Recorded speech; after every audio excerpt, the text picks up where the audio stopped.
video you are about to watch is a police interview conducted shortly after a missing person was officially reported. The contents of this video were exclusively shared with the decoder by the Crow Wing County Sheriff's Office. Viewer discretion is advised. Does he have any reason to just disappear? Or make it look like he's disappeared? I don't think so. I mean, he was very, possessive. It began like any other missing persons case. On Friday, the Crow Wing County Sheriff's Office says they received a missing person report for 23-year-old Bryce Brogel. Brogel was last seen leaving a home in Center Township on Wednesday. But this was no ordinary disappearance. Bryce was last seen on October 26, 2022, in a small rural Minnesota town. His girlfriend, Cordelia LaFlex, made the frantic call to authorities 2 days later. She told them Bryce had been heading to a storage unit with her father. That was the last anyone heard from him. And then you left here. We left here. And where did this interaction happen? It happened just right out here. We got out, got this down, started to get up to speed, and the lights came on, and it happened right down here. But there was lights on them? Yeah, it was the ones that come up front. I didn't see anything up top, but there was the ones that came on there, and then the car, it was kind of a dark gray, and it kind of looked like the new cars. Okay. But I'm not 100. Like I said, it came by like that and pulled in front of the vehicles, and they put him in the back seat, and the other one out. The officer, walked around, got in the car, passenger seat, and they left.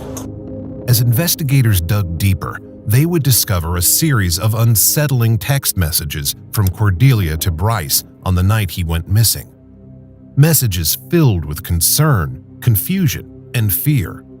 "I love you. Miss you already. You planning on coming back for me? Please."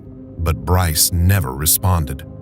And the deeper this investigation went, the more twisted it became. A case of a missing 23-year-old turning into something far darker than the detectives could have imagined.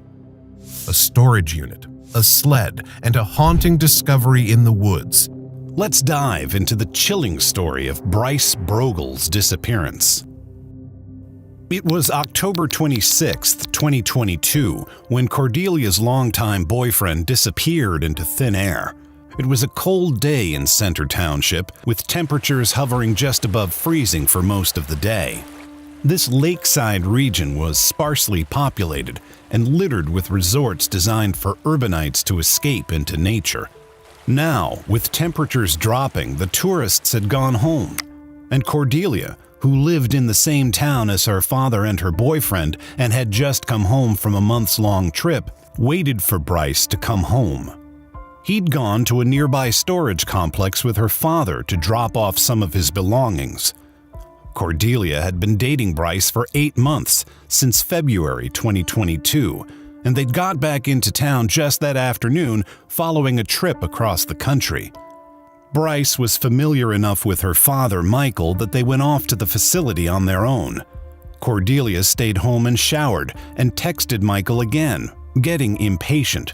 There was no ostensible reason a trip to the storage facility should take so long. The LaFlex house was only a third of a mile away from the facility, barely 10 minutes walking distance. Eventually, her father came home alone. He told her that Bryce had been arrested when they were at the storage complex. Some official-seeming men in 2 unmarked vehicles had shown up and taken him away in handcuffs. According to Michael, they had not shown any identification, and he had no explanation for it, what agency they might have come from, or what the charge might have been. This was Cordelia's father, and she had no reason not to believe his account. She texted Bryce again, "Baby," and waited for him to call her or text her back to explain what had happened. But he never did. So, on Friday, October 28th, with no more information, she went to the Crow County Sheriff's Office and filed a missing persons report. She had no more information to give the police than Michael had told her, and so Michael LaFlex was the first stop in their investigation. They tracked Michael down at a family Halloween party in Brainerd, and he took them to the storage facility where they interviewed him. I figured when she had said, she goes, Dad, I'm going to go file a police missing person report. And I was the last one seen with him. Yep. And I said, okay. And so I figured sometime, if not today, tomorrow, you guys will be talking with me. So. Michael was cooperative with their questioning. If we could just start again with what happened there. So we came here, we unloaded, we pulled out. And you're driving this the white Escape with a U-Haul trailer. So you guys, you drove right up here from the house. Yes. Unloaded. Well, how long did that take? Oh, 45 minutes maybe. Maybe. Because he was looking at stuff and trying to figure out if he was going to keep something or take something. Michael explained that they'd gone to the storage unit to sort through Bryce's belongings after his long trip away with Cordelia. It had taken a while as Bryce decided what he wanted to keep or get rid of, so after heading to the storage unit around 5 p.m., Michael said they were done there at about 5:45. It was as they were leaving that things took a turn. It happened just right out here. We got out, got just down, started to get up to speed, and the lights came on. According to Michael, he and Bryce had been intercepted in the car, Michael's white Ford Escape, on their way out of the storage facility. These strangers had lights on their vehicles, though not the traditional overhead siren lights, instead the kind used on unmarked police cars. They took both Michael and Bryce into custody. Which vehicle did you end up in? The white one. The white. The white Ford Escape. Okay. Yeah. And then Bryce ended up in which one? The dark gray, whatever it was. He was driving the white Escape. Yes. So which vehicle did you end up the SUV. Okay, and Bryce was put in which one? The gray car. And was there a cage in this car? Not in the one I was in. It looked from the inside. It was plain Jane. It had a small in the center on the center console. It had a small looked like computer or something, but it was folded down. Michael said that the two of them were separated. If this was an official arrest, it was a serious operation with multiple officers involved. Did he say anything to you when Bryce? No, he didn't. I mean, when we left here, he said thank you for your help, and that was it. Did you guys have any other conversation? No, I mean, I asked him on the way up here how the drive was. He said nice, decent. It really, I didn't care to talk with him. There were hints of strife within the family, that Michael didn't particularly want to spend time with Bryce. Why then had Michael offered to take Bryce to the storage unit without his daughter? Did Cordelia not want to come with, or what was the deal? How come she could come with? Said she was smelly and stuff and needed to shower. Okay. From Michael's perspective, this was an ordinary outing to the storage facility, hijacked by whatever trouble Bryce had got himself into. Bryce and Cordelia had returned from their trip across the U.S. just that afternoon, and he thought it could be related to that. Did you know she was coming back? She called me. She called me Sunday and said, Dad, I'm going to be back in a week or so. And I was like, oh, sweet. I said, what's going on? She said, well, things just fell apart out here. And then that was Sunday during the day, and then Monday, she called me, and she said, Dad, we're coming home tonight. And I said, what? She said, yeah, we're leaving tonight. This thing's turned really bad, and we gotta go. From the sounds of things, Cordelia and Bryce had got themselves mixed up in something more than they could handle, possibly something criminal. After this went down, I went back, because I thought she was going to be taken too. I figured when I got back to the house, she was going to be gone. So you're thinking this was something bad that they got into out there? Out in Washington, I did hear the two, when the guy was taking cuffs out of me, he did say Arizona. He did say Arizona. Mm-hmm. Together, Cordelia and Bryce had traveled across the country to Arizona and Washington State. They'd left the day after Cordelia's graduation party in June and spent 4 months away from home together. 4 months in which anything could have happened. And Michael clearly believed that something had. So when I got home, I said, what the hell happened? I said, what's going on? I said something. I said, Bryce has been arrested. I said, and they were saying Arizona. And she's like, Dad, nothing. Well, then I did get out of her that the cops were called a couple times, but it was because she went to work with bruises on her face. Nothing came of these interactions with the cops, apparently. For Michael, however, this was a recurring problem, and perhaps the root of his dislike of Bryce. Last spring, when he came to stay with us in March and stayed with him, there was a lot of verbal abuse towards Cordelia. There was a time where she came down with a big bruise on her face, which she said that was wrestling. My other daughter said it could be, could be that. And then heard her crying. So there's always been the fighting and him being that way. Michael claimed that Bryce was a heavy pot smoker and that both he and Cordelia had 2 phones, one ordinary and one flip phone that could be easily disposed of. Locating Bryce's phone was obviously a matter of urgency for the investigators, but Michael said he didn't know where they were. And as the interview progressed and the sky grew dark, he gave more details he said Cordelia had told him. She said that Bryce said on the way back that he had a feeling that somebody was going to get arrested when he got back here. She said the FBI. But the investigators were aware of the possibility that Bryce's disappearance could be related to something else. They considered that maybe it could have been staged. Does he have any reason to Just disappeared?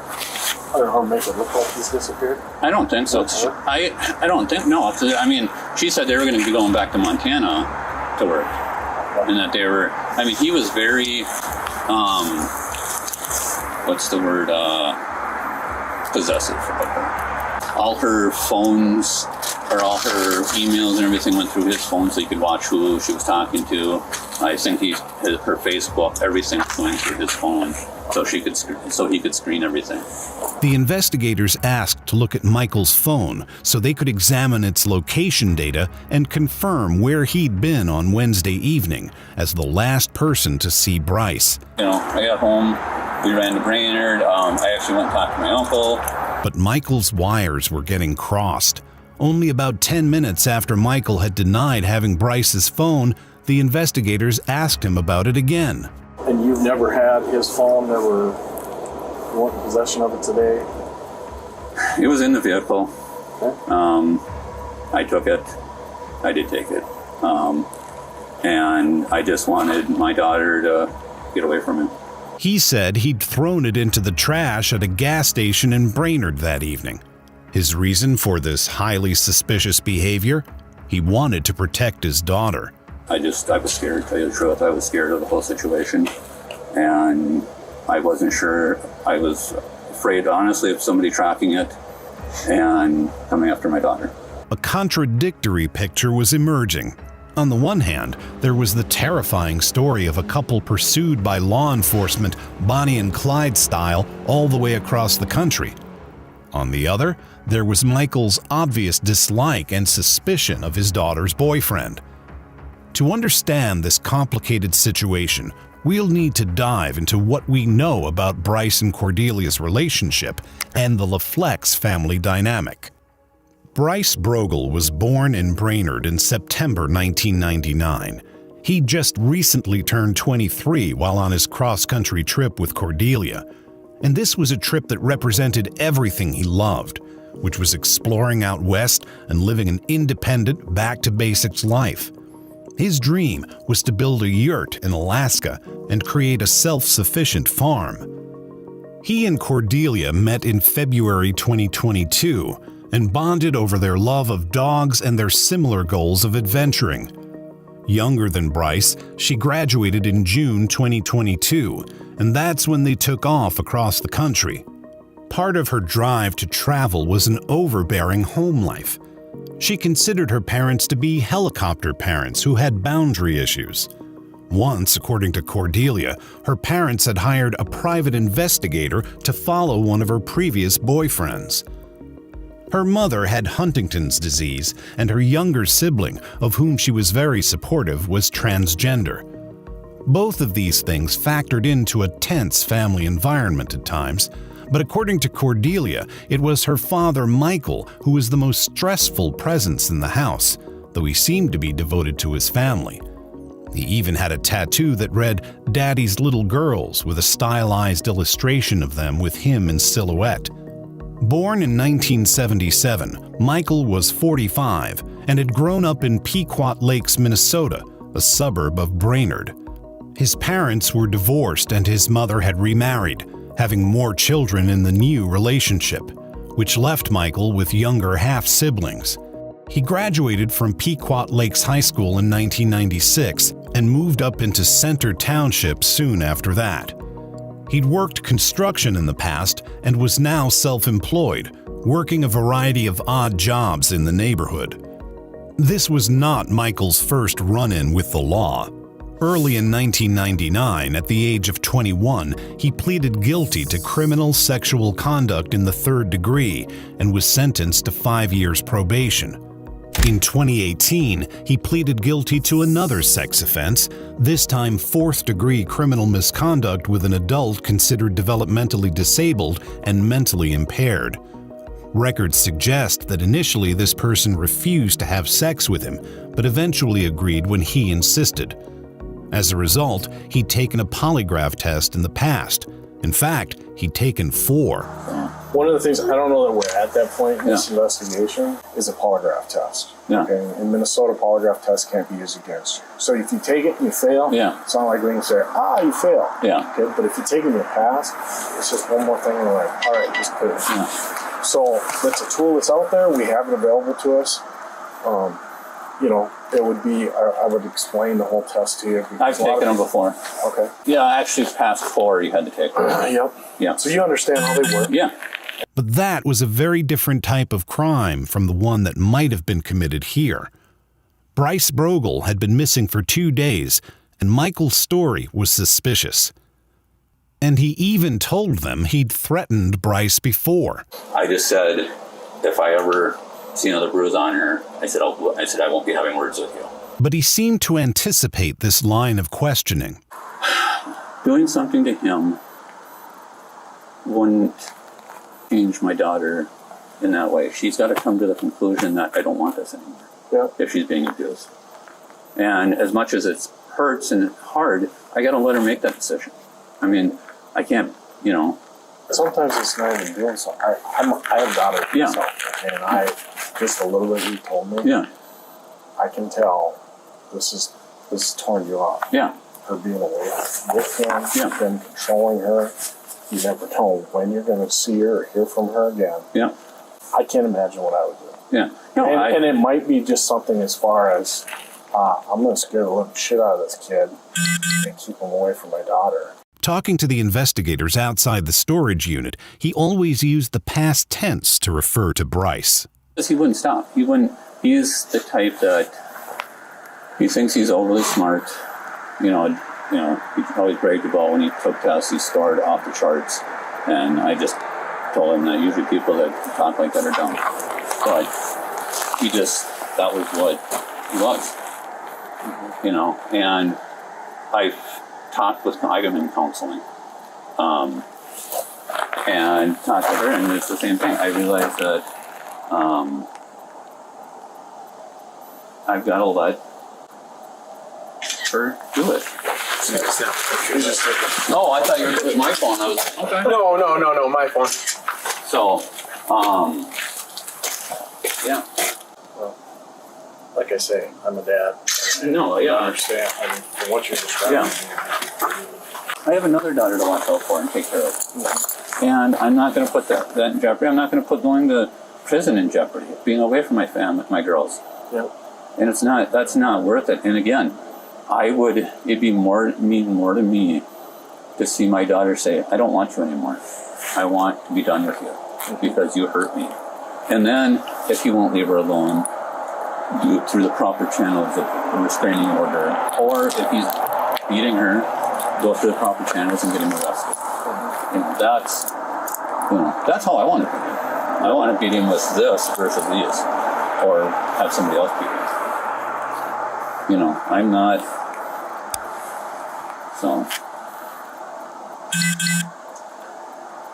Well, at this point in time, I hope you feel like we're just doing our job. Yeah. And we hope that you would be able to tell us whatever you want.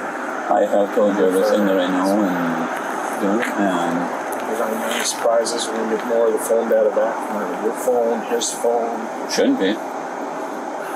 Shouldn't be is usually an answer that tells me that there's something. There's nothing from my phone. I mean, I'm all over the place. I mean, When you had it, were there people calling? Did you answer a phone? No, I didn't answer anything. Actually shut it off. You know. When did it get turned back on? I never did. It's been on. Then I never It did. doesn't go through your voicemail. Because I never turned it on. Maybe I didn't shut it off. No, there shouldn't be anything. I mean, I'm all over the countryside, here and there and everywhere. So I'm in the woods, deer hunting, or At the end of this interview, the investigators checked and could find no record of an outstanding warrant for Bryce Brogel's arrest, or that he'd ever been taken into custody. They also searched for both of his cell phones at the gas station in Brainerd, and they found them in a garbage can, where Michael had said he'd disposed of them. Who's that by the truck right now? Is that Mike that's he's at the back of the truck? It looks like he's putting ice in the back. Did he stop in the store and buy ice, I'm assuming then? Yeah. I think that's what he bought. That's a bag size looked about right.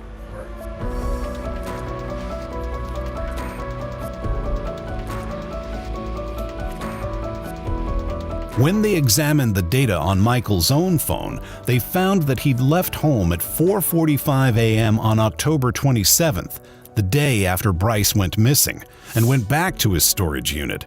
He stayed there for 22 minutes before heading to a spot of public land by Lake Edward, staying there for an hour.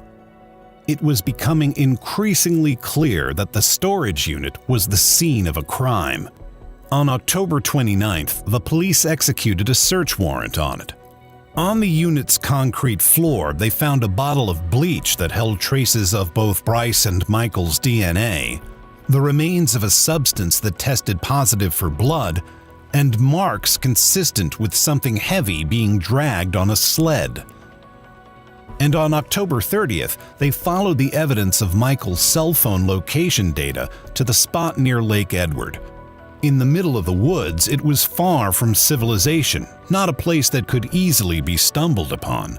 So it's a sandy, previously dug area that they broke off branches and stuck them in the ground. Fresh leaves on top. And then fresh leaves on top. But it's, This is probably animals. We kind of dug down with their boots about 6-8 inches and don't see anything, but this is probably, it's really odd. The leaves on top of this freshly dug site didn't match the surrounding fallen leaves, as if someone had made an attempt to disguise the area. But they hadn't disguised it well enough. When an excavation team arrived, the grave was dug up and they found a body.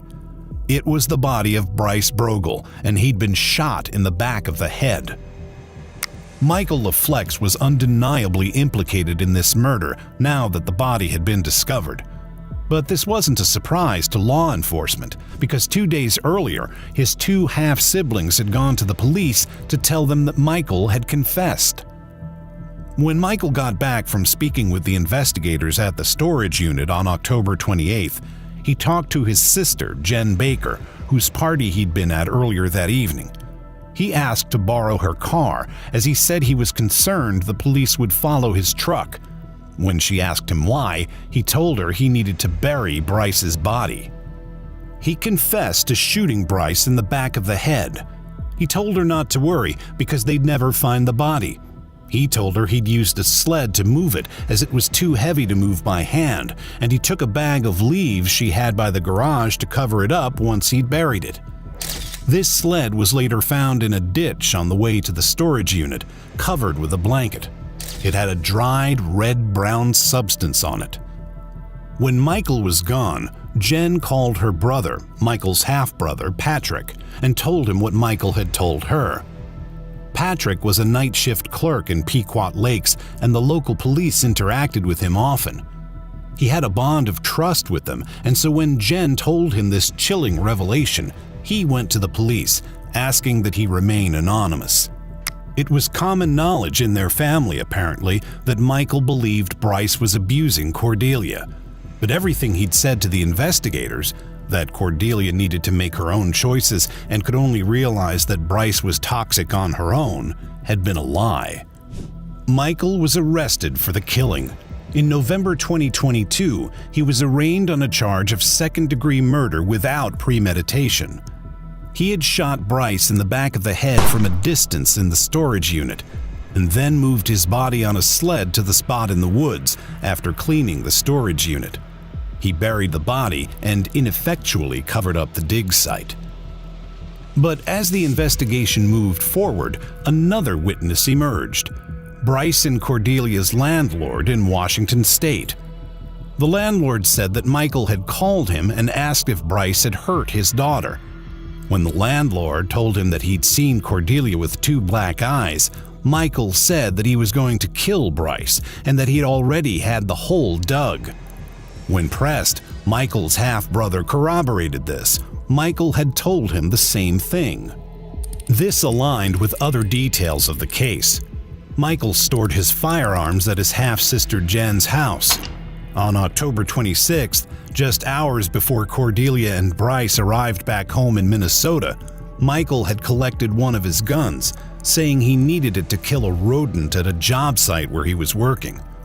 This hadn't been a killing in the heat of the moment. This had been a cold-blooded, premeditated murder. On March 30th, 2023, the prosecutors upgraded the charge, and Michael was indicted by a grand jury on charges of first-degree murder. His trial took place a year later, in 2024. Michael took the stand and maintained that Bryce had been abusive, remembering times he'd seen Cordelia with bruises that she'd denied or explained away. He said that in July 2022, a month into her trip with Bryce, she texted her father to come get her. She never shared her location, and a few days later she said everything was fine. And this was the line she held during the trial. She maintained that her relationship with Bryce was never physically violent and that she had been happy with him. Her Facebook posts reflected this. On October 31st, when her father had already been arrested for the killing, she wrote, "A very special person was taken from me, but I know now that he will never leave. He's my guardian angel forever. I love you so much, Bryce." She continued to reminisce about him on her public social media as her father was indicted, and she never supported his claims. In his testimony, Michael admitted killing Bryce. However, he denied it had been premeditated. He said he'd brought Bryce out to the storage unit to provoke him into a fight so that he could press charges and then keep Bryce away from his daughter. He said he just happened to have the gun with him after dealing with vermin at a client's house earlier that day. He claimed he confronted Bryce about his treatment of Cordelia and that Bryce said, "She is mine and she is my business," and that he would kill her before ever giving her up. This, Michael said, was when he shot Bryce, in the heat of the moment, to protect his daughter. However, the jury did not agree with him. In April 2024, they found him guilty on one count of first-degree premeditated murder and a lesser count of second-degree murder. He was sentenced to life in prison without possibility of parole. Cordelia continues to memorialize Bryce on Facebook, writing in March 2024 about Bryce and another person she'd lost, "I think about you and Bryce all the time."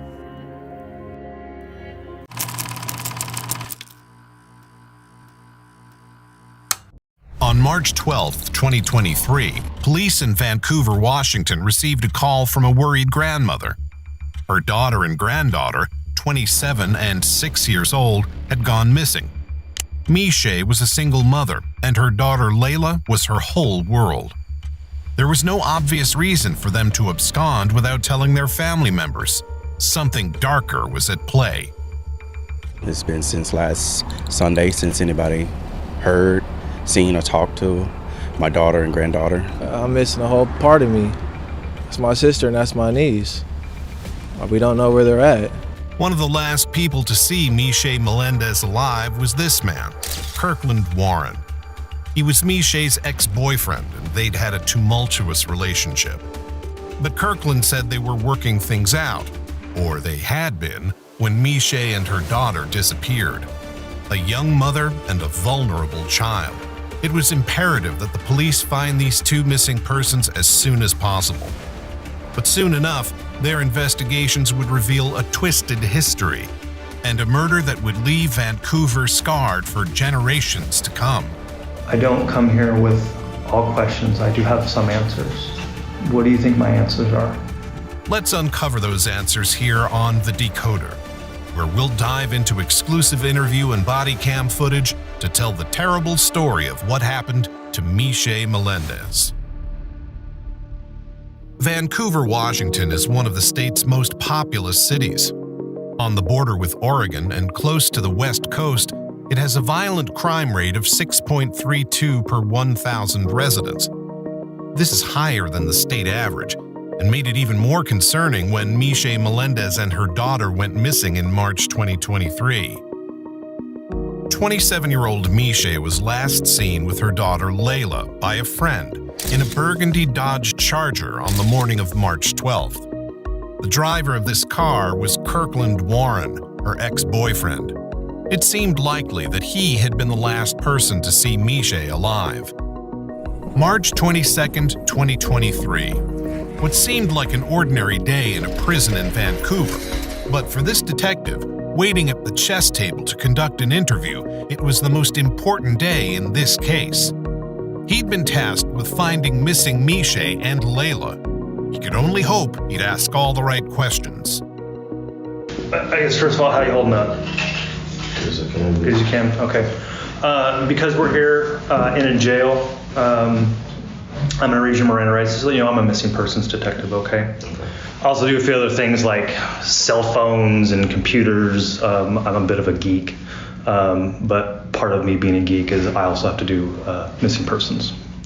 So in my missing persons investigation, Joanne told me at some point in the night of March 12th, she saw you with, is it Miché or Misha? Miché. Kirkland said that he, Miché, and Layla had stayed the night together in a friend's apartment. Did she say she was going somewhere? Can you tell me anything about that? No, there was no talk about going anywhere. We had went out. Well, initially we came over to Joe's house because she was a mutual friend. Okay.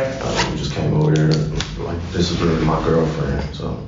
So you guys went over to Joe's because she's a mutual friend, right? And we were literally just going to talk and be together. We slept together that night, everything. He said they were meeting to reconcile after some drama in their relationship.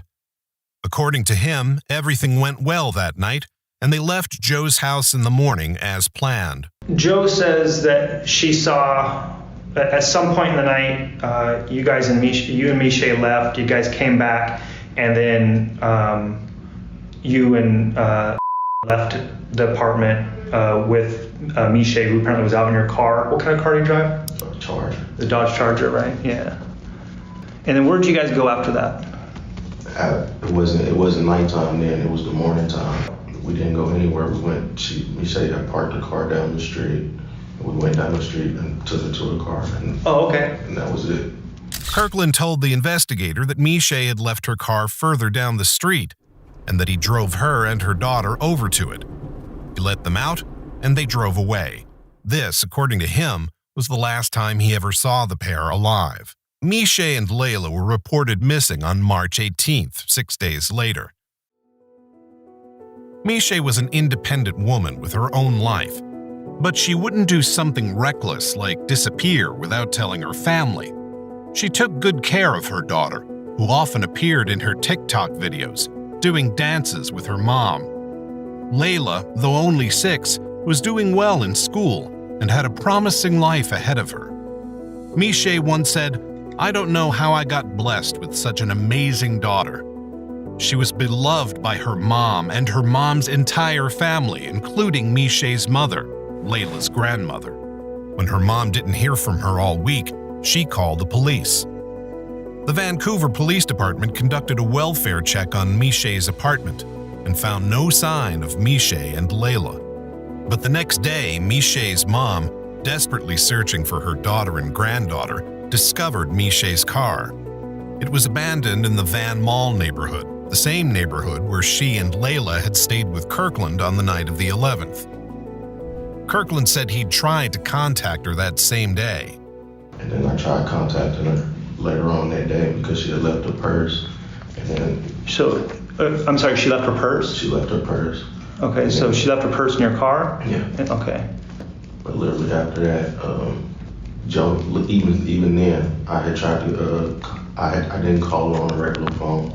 I called her Google Duo, just because she said it was the safest. Called her Google Duo, she wasn't picking up. And this is because she's missing, right? Like you were trying to get a hold of her and you couldn't. I mean, it wasn't a big concern at first because okay. I literally just thought she was just ignoring me for a little bit or something. Kirkland and Miche had an on-again, off-again relationship. It didn't seem unusual that she wouldn't contact him for a while. He said he went to a bagel shop after dropping her off and then to another friend's house, Nettie's.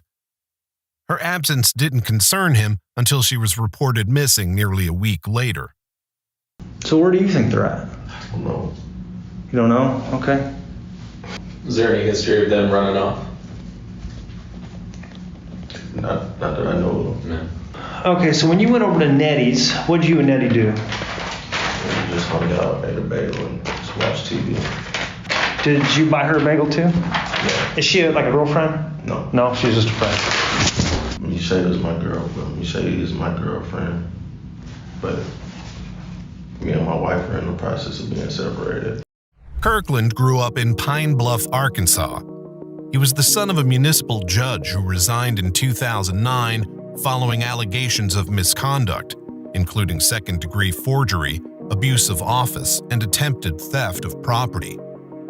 In the last few years, Kirkland had moved to Vancouver, Washington, where he married a woman named Monet Tyler Warren. She and Kirkland had 2 daughters.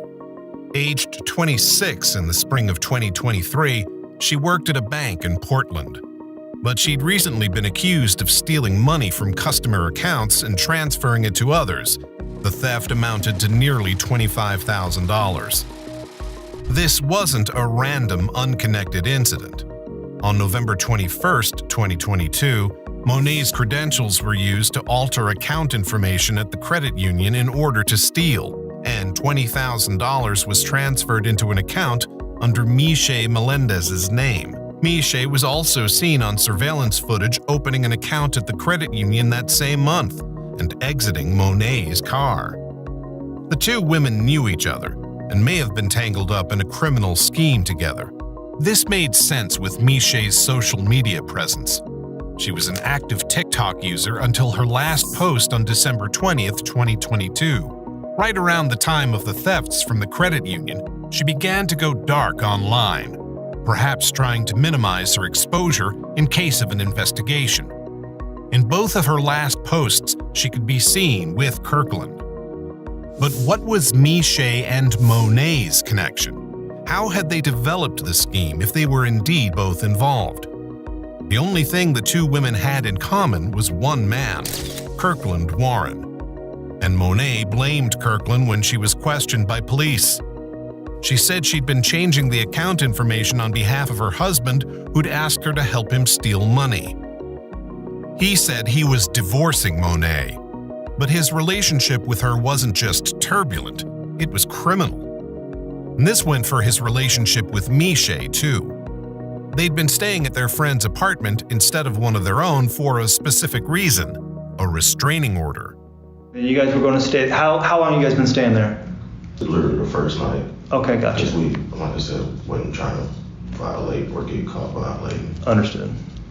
The previous December, Miche had called 911 to report that Kirkland had assaulted her, including firing shots at her balcony window as she was looking outside. In February, investigators had corroborated her story with a friend, who was also present during the altercation. But a mere 2 weeks later, on February 17th, Miche recanted the accusation. She said she'd lied about the shooting and that she and her friend both had mental health and substance abuse problems. She discredited herself and wanted the police to assure her that Kirkland wouldn't be arrested. But the police found this suspicious. On March 2nd, they arrested Kirkland on charges of second-degree domestic violence assault, drive-by shooting, making a false statement, harassment, and possession of a stolen firearm. The prosecutor said he posed an extreme risk to Miché's safety, with a score of 31 on a scale of 1 to 18. The judge held him on bail of $100,000 and ordered a domestic violence no-contact order. Kirkland violated this order within only hours of its issue. He called Miché twice from the Clark County Jail, saying she was the reason he'd been arrested and that he needed her to get the charges dropped. She said she was trying her best. He was released on bail later that day, but was cited in court for violating the no-contact order. A higher bail and GPS monitoring was ordered on March 6th, but the next day the case was dismissed, and he was not fitted with a GPS monitor. They're not protected. DV has never really been taken seriously. The restraining orders are false security blankets. He was released with no GPS in the first place. With this troubled history, he was the first suspect the police looked to in their investigation of the mother and daughter's disappearance. They served a search warrant for his house and car, and on March 19th, they took him into custody based on the violation of the order. Hey, show me your hands, it's the police. Put your hands on top of your head and release your fingers. Listen, you are under arrest for a violation, okay? Do you understand? If you do not obey commands, force may be used against you. Do you understand? This gave the police the opportunity to interview him about Miché and Layla. So, I mean, I'm trying to gather leads, right? So if you were me, where would you go looking for, and again, if I find, I'm likely going to find Miché, right? So where do you think they're hiding out at? Where do you think would go? Where would she want to be? I don't know. The only, and then like I said, again, I'm not trying to point fingers or anything. Her ex-husband literally took and wouldn't give her back for a couple days, and we had an issue with that. So when was that? This was like sometime last year, maybe. Kirkland suggested that maybe Miché's ex-husband had something to do with it. But the police had already visited him and determined that Miché and Layla weren't with him. And unlike Kirkland, he didn't have an outstanding no-contact order against him. Fair enough. I'm trying not to get too involved in your other case, right? But like I said, I'm more interested in that little girl. Okay, that is, Miché could be anywhere, right? But I mean, I'm sure you love that little girl like everybody else, right? I mean, that little girl got a lot of family, right? Two of my own. Mm-hmm. And I'm telling you, I'm really, when Miché gave her brother the car, I'm the one that got up in the morning to take Layla to school every morning. And you're kind of soft-spoken. Do you mind if I pull up a chair? Sweet, man. There's no, I got a lot of shit I'm already dealing with, and this just makes everything worse. Like what? Like your other cases? Yeah. All right. Well, I only had one other case, and I've never ran from it. I've always been at every court date on time. I posted bail, never got in trouble since. This is the most trouble I've been in since. Kirkland presented himself, if not as an upstanding citizen, then at least one who was trying to do better and was complying with the terms of his past run-ins with the law. But this wasn't true, because there was something else the investigators knew about him, something that made him even more of a suspicious figure. Where did you live before you lived here? Arkansas. Kirkland hadn't left Arkansas just because he longed for the western seaboard. He'd fled another criminal case, this time a murder. In November 2017, a 57-year-old man called Curtis Urquhart went missing in Pine Bluff, Arkansas. Earlier that year, he'd been charged with second-degree forgery and theft of property. His body was discovered lying in a ditch by 3 men on December 11th. He'd been shot in the head, and his body had been mutilated by wildlife. He'd last been seen leaving a law office with Kirkland, then 22, on November 27th. This threw Kirkland under suspicion of his murder, and the police brought him in for an interview. Kirkland admitted he'd killed Curtis. That same December, his Google history showed searches for how to get blood out of a car seat, how to beat murder, killing the only witness, and other ways to get away with murder. He'd said he and Curtis had left the notary's office together and driven around, when Curtis had started to demand money from him. Kirkland refused, but Curtis kept insisting, and he said he was scared for his life. He reached under the driver's seat and pulled out a handgun, which he used to shoot Curtis in the head. He then dumped Curtis's body in a ditch and drove away. Kirkland was charged with first-degree murder and abuse of a corpse. He was released on $250,000 bond and at some point between 2018 and 2020 moved across the country to Washington State. There, far from obeying the terms of his bail, he continued to violate it. In 2020, Vancouver police investigated him for possession of a stolen semi-automatic handgun. He surrendered it to them, but the following March he lied on an application to buy another semi-automatic handgun, saying he wasn't under indictment for a felony. The application was denied. But he got hold of a gun somehow anyway, because in December 2022, he used it to shoot at Miche's balcony window. Kirkland's murder charge in Arkansas was still pending, and now the disappearance of a mother and child was connected to his name. On March 17, 2023, the day before Miche and Layla were reported missing, an Arkansas judge revoked his bail in the murder case. On the 22nd, he appeared in court and admitted he was wanted in Arkansas, but refused to waive extradition to be turned over to the authorities there. The judge ordered that he be held without bail. And that same day, 2 bodies were found. On Wednesday morning, the Clark County Sheriff's Office got a call from someone who was walking on this rural road in Washougal. The caller described what they believed to be 2 life-sized mannequins down an embankment near a creek. But when deputies arrived on scene, they discovered 2 bodies. Investigators contacted Vancouver police, who determined this was likely Miche Melendez and Layla Stewart. They'd both been killed by gunshot wounds to the head. Miche had been shot once and Layla twice, and Layla had been assaulted. The investigators took this discovery to their interrogation of Kirkland. Do you think I'm here to judge you? No. Do you think I'm here because maybe God put me here? You're here to do your job. Yeah. And what do you think that job is? To find them. To find them, right? Do you think maybe I have found them? No. You don't know? I hope not. You hope not?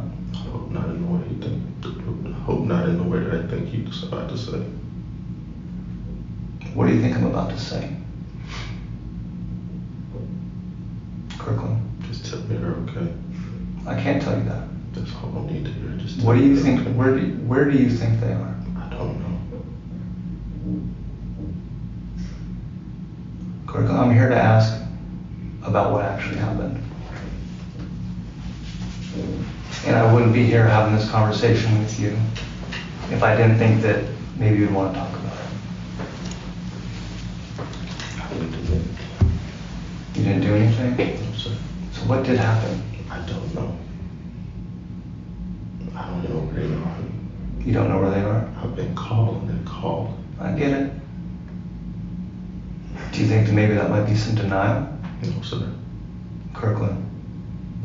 I've made my mistake before. Okay, fair enough, man. I'm not here to tell you about past I stuff. don't run from it. Then tell me about what happened to that baby. I don't know. You do know. I don't. Kirkland, I don't want to go down the road with all the stuff that I have on my phone. I want to hear it from a man. You're a man, right? I am. You're a man that maybe made a mistake, not a monster? Not a monster. Okay. I made my mistakes in the past. So tell me about the mistake that happened. The one in Arkansas? No, I don't. Not about that, man. Tell me about this baby. I don't know. Kirkland tried to bring the conversation back to his past charges, including the murder in Arkansas.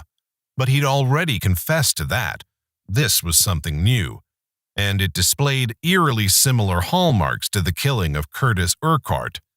They'd been shot in the head like Curtis and left in a ditch also like Curtis. I was there. I was at the scene. I know what road you were off of. I know why there's mud on your car. I know why there's tire tracks down that little road that goes up where you turned around and went back. I know all that stuff.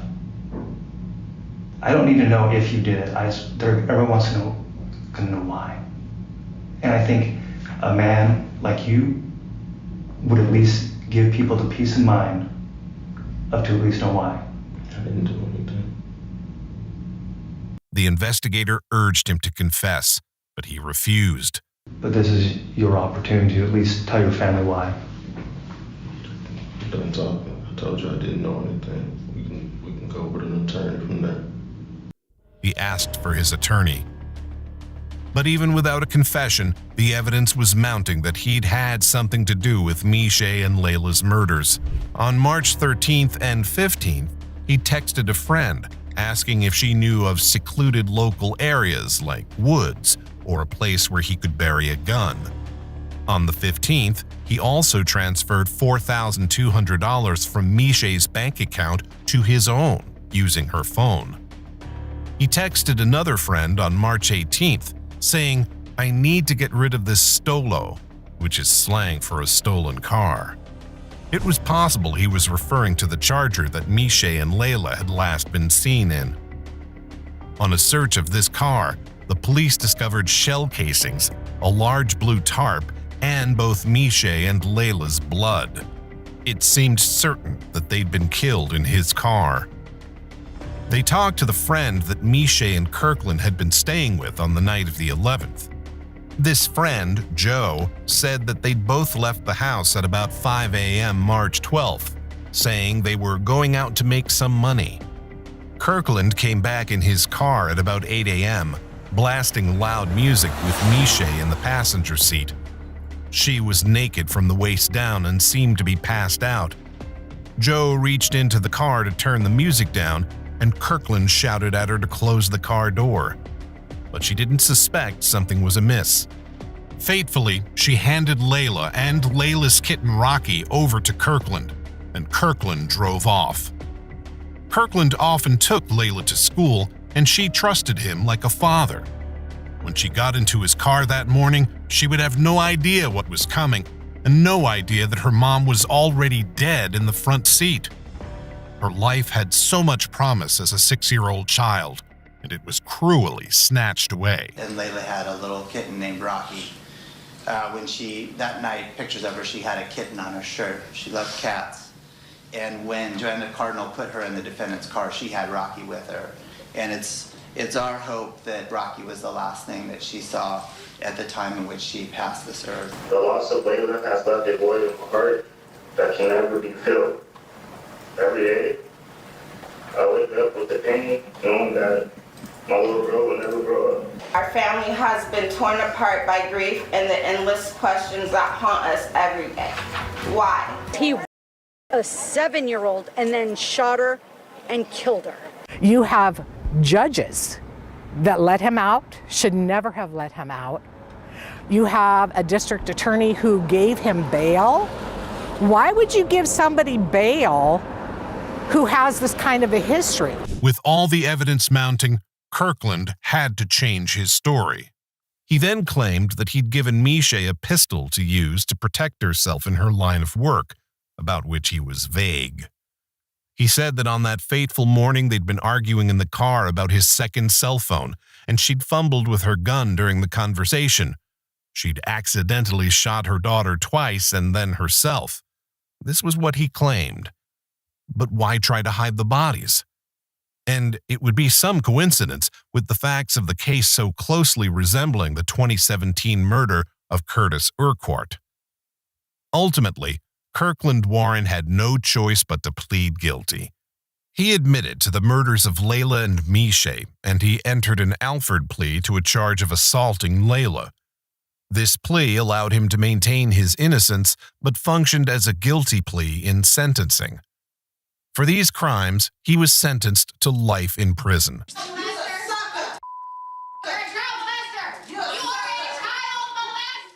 I can't even make any more memories. The 7 years was all I had. And it's all because of Kirkland Warren. And I want him to suffer every single day. Miché's family questions why he was allowed out on bail for the domestic violence charge when he had a murder case standing against him.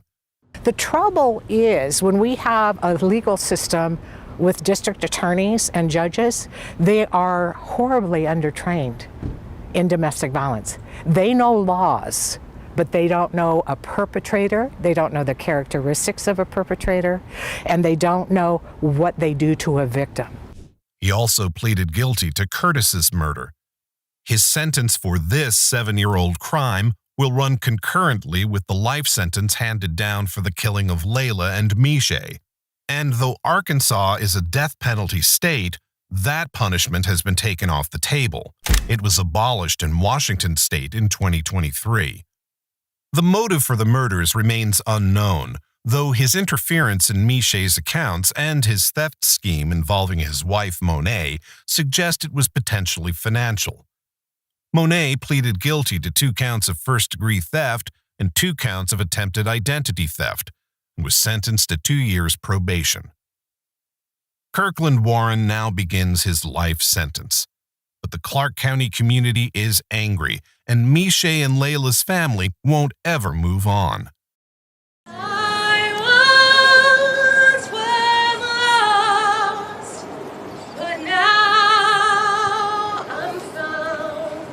From the family to the larger community, this tragic case has brought many tears.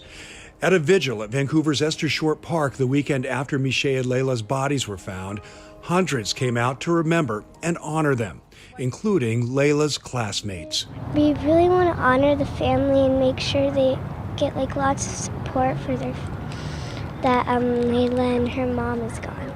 Close friends with Layla and Miché. Layla was pretty much my niece. So yeah, this has been very heartbreaking. We hope something changes. We hope that if a victim comes out and they're scared, that the police do way more than what they did for her. What do you think about this tragic story? Could Miché and Layla's killings have been prevented? Let us know your thoughts in the comments below.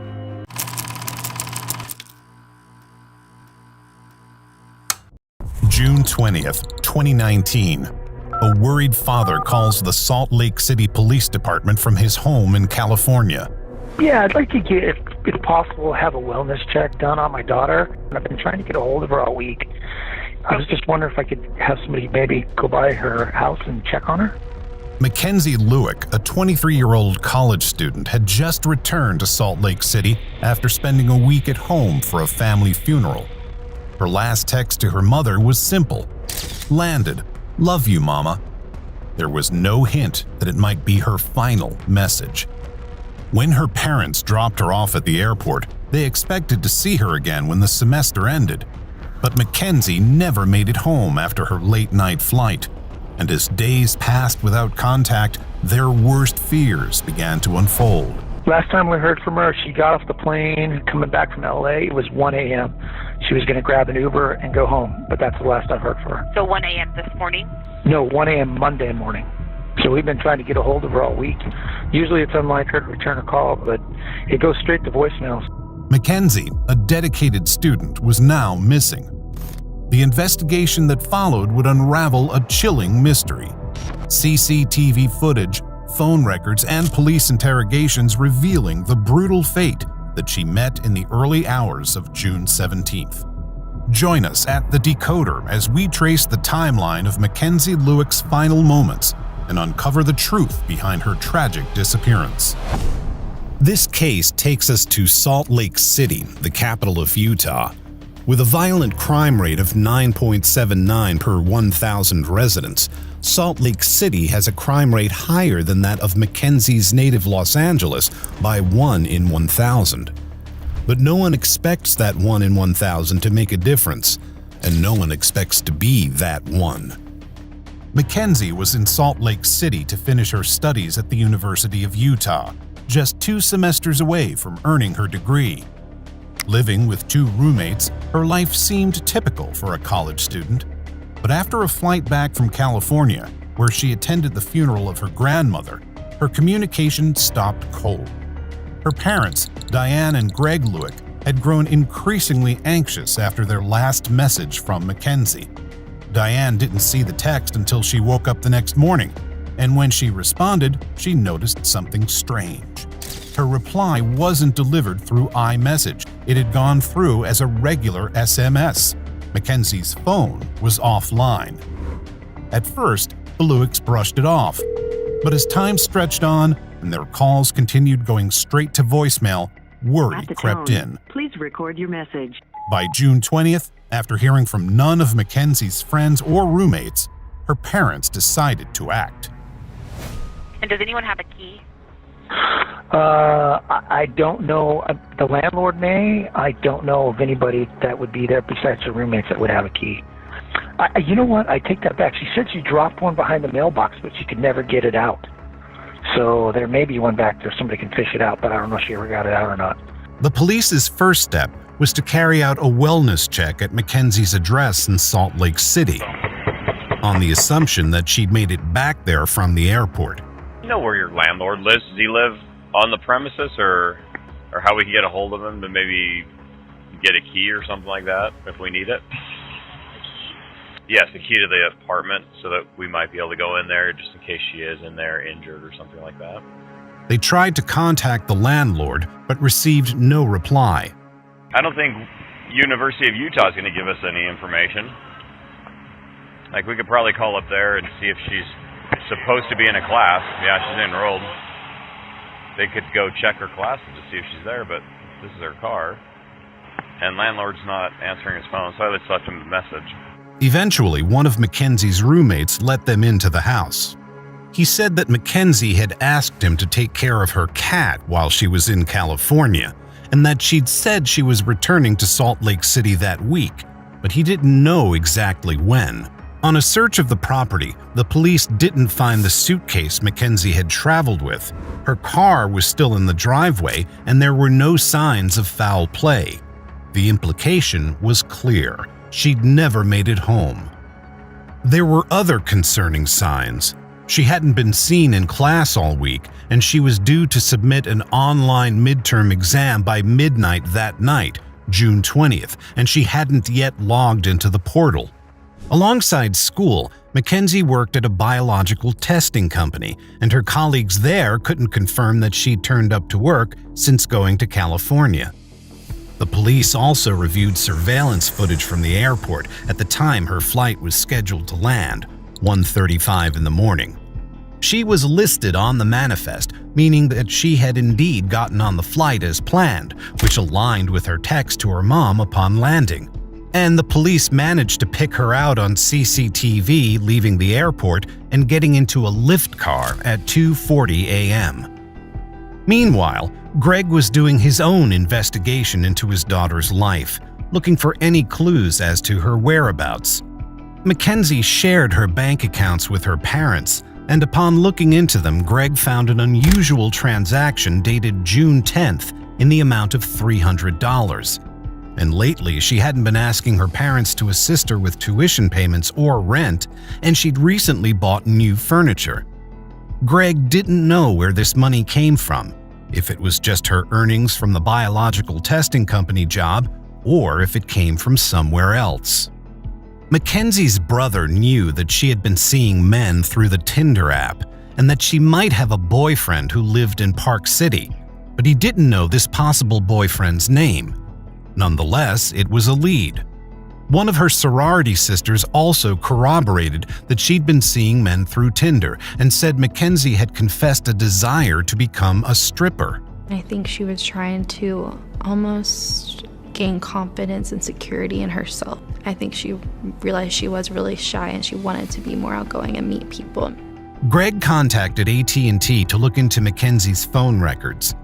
On June 17th, between 1:50 and 1:58 a.m., so after Mackenzie had landed in Salt Lake City, she had texted one number 8 times. The content of these messages was not available, which meant it could be a lead or just a dead end. Maybe this was just Mackenzie ordering her rideshare. The police listed Mackenzie as a missing person and sent a text message to her number saying, "You are an adult and have the right to not communicate with whomever you want. I simply need to verify your safety. We will not communicate your location or anything else unless you give us permission. Please give me a call." Kenzie Lueck's family and friends trying to reach her on social media. They posted this video hoping she might see it. Everyone is out looking for you around the country, and they all want you to know that we're advocating for you, we're fighting for you, and we're going to bring you home. In cases like these, with a young person reported missing, it wasn't unusual for them simply to have run off, needing some time away from everything. Mackenzie's family could only hope that this was the case. You know, she might be upset, but come and just call somebody and say, "I'm fine, quit looking for me." One thing that we wanted to talk about is she texted her family that she landed at the airport. She wouldn't have done that if she wanted to purposely disappear. On June 21st, the police widened the investigation to Mackenzie's known connections. They uncovered an ex-boyfriend who dated Mackenzie until April 2018. He told them that a few weeks after the relationship had ended, she'd sent him a Snapchat video of her having sex with 2 other people, and he'd blocked her. One of Mackenzie's sorority sisters had something interesting to say, that Mackenzie had had a job interview lined up at Exotic Kitty, which was a gentleman's club. The investigators also spoke to one of her male friends who said that he and Mackenzie had been casually dating on and off since September 2018, but had never been exclusive, and had had plans to meet up when Mackenzie got back from California. This friend said that Mackenzie was a regular sugar baby, meaning she connected with men, sugar daddies, who would give her gifts and money. This was maybe her mystery source of income. She used the dating app Tinder as well as the site Seeking Arrangement for this purpose. The site's homepage reads, "Seeking Arrangement delivers a new way for relationships to form and grow. Sugar babies and sugar daddies or mamas both get what they want when they want it." Mackenzie had last logged into this website on June 16th, a few hours before her disappearance. The friend also told police that she'd connected with a guy on Tinder about 3 weeks ago, but didn't know any details about the mystery man. I have no idea what happened to her, where she is. Nobody does, and it's pretty terrifying. A mixed picture of Mackenzie was emerging, a side to her life that her parents hadn't known anything about. Born on March 8, 1996 in the beachside LA suburb of El Segundo, she was the second of her parents' 4 children and their only daughter. At high school, she was on the swim and water polo teams and helped to start a club for breast cancer awareness. She continued her feminist thinking at the University of Utah, where she was a positive and supportive sisterly presence in her sorority, Alpha Chi Omega. The sorority's charity work focused on domestic violence awareness and prevention, and on Facebook, Mackenzie posted to celebrate the anniversary of women's suffrage. She'd had a difficult year, as according to one friend, she'd been sexually assaulted in 2018 and was having a hard time dealing with it, seeing a therapist and taking medication for depression. Mackenzie was raised in the Church of Jesus Christ of Latter-day Saints, and Salt Lake City is the faith's headquarters. Mackenzie wasn't devout, however, and enjoyed going out to bars with her friends and apparently meeting men on Tinder. She'd also recently come out to her family as bisexual, though her friends and family weren't aware of any women she was seeing. She came from a healthcare background, with her dad Greg working in healthcare logistics and administration. Mackenzie herself was majoring in pre-nursing and kinesiology, the study of human movement. She hoped to go to nursing or medical school after her graduation, planned for May 2020, but she'd never make it to graduation. Over the last couple days, I've spoken with Greg Lueck. I can feel the heartache and the pain and the suffering in his voice as we spoke. And my commitment to Greg was that we would do everything within our power, the Salt Lake City Police Department, to bring Mackenzie home. Eventually, the police managed to track down the details of the Lyft ride Mackenzie had taken from the airport. Information in her email inbox showed she'd been picked up at 2:40 a.m. on June 17th, and then dropped off at 16 East Center Street, North Salt Lake at 2:59 a.m., 19 minutes later. This location was a park, Hatch Park, with several buildings nearby. There was no obvious reason for Mackenzie to be there. Confirmed that this was the location where she was last seen, Hatch Park here in North Salt Lake. Investigators now revealing she met someone else after getting dropped off.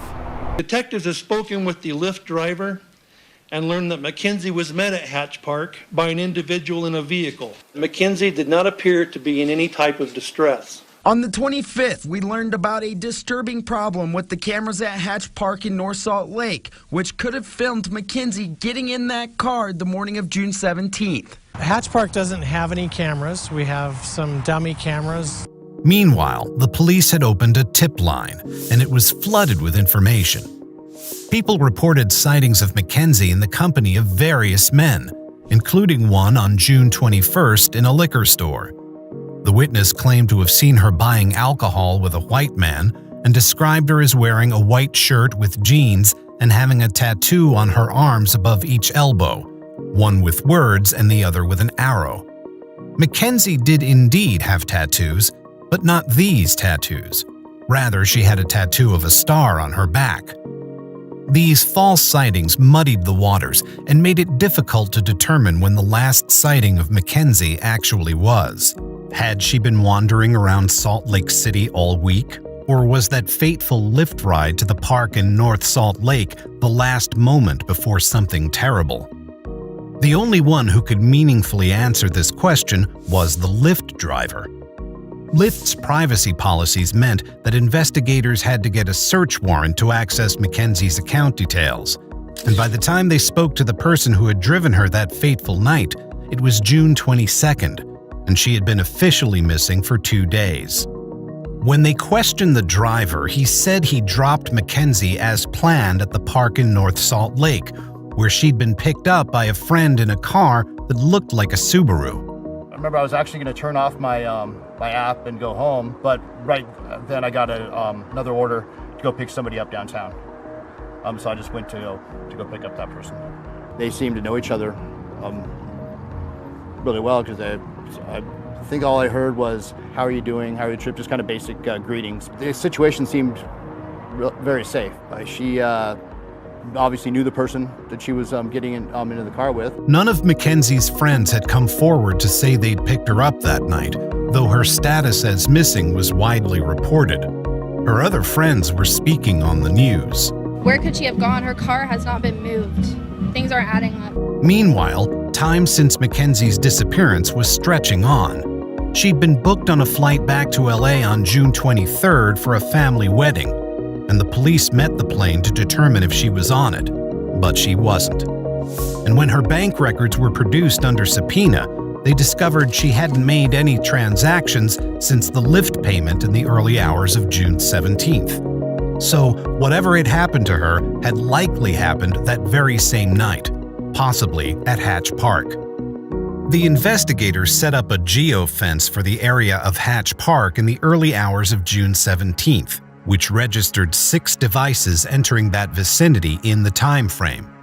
One device pinged several times in the area, a device belonging neither to Mackenzie nor the Lyft driver. It belonged instead to a man named Ayoola Ajayi. Ayoola's phone had pinged in the same area as Mackenzie's right before 3 a.m., when Mackenzie's phone was turned off between 2:58 and 2:59 a.m. More damningly, phone records showed that Mackenzie and Ayoola had been having conversations over the TextMe app. This was enough for the police to apply for a search warrant of Ayoola's residence. On June 25th, the police made contact with him. Though his lawyer advised him not to, he sat down willingly with the police. He claimed he only wanted to clear up a mistake. You're not under arrest, you're not being detained, you can leave anytime you want to, okay? It just doesn't make sense. I want to get to the root of it too. Yeah. Because when you said my IP is showing, right, that means something is wrong. AJ worked in IT, meaning he understood the significance of his geolocation and the way they triangulated his proximity to Mackenzie on the night she disappeared. He claimed he wanted to clear up any confusion, and he mentioned his alibi right out of the starting gate. So, I have security camera in front of the house, and then I have one inside the house. So that's my baby. Remember, she was with me on that day. So according to the video, she was with me. He said his baby mama's first name was Michelle and that he didn't know her last name. She was 8 months pregnant with his child, but they weren't together.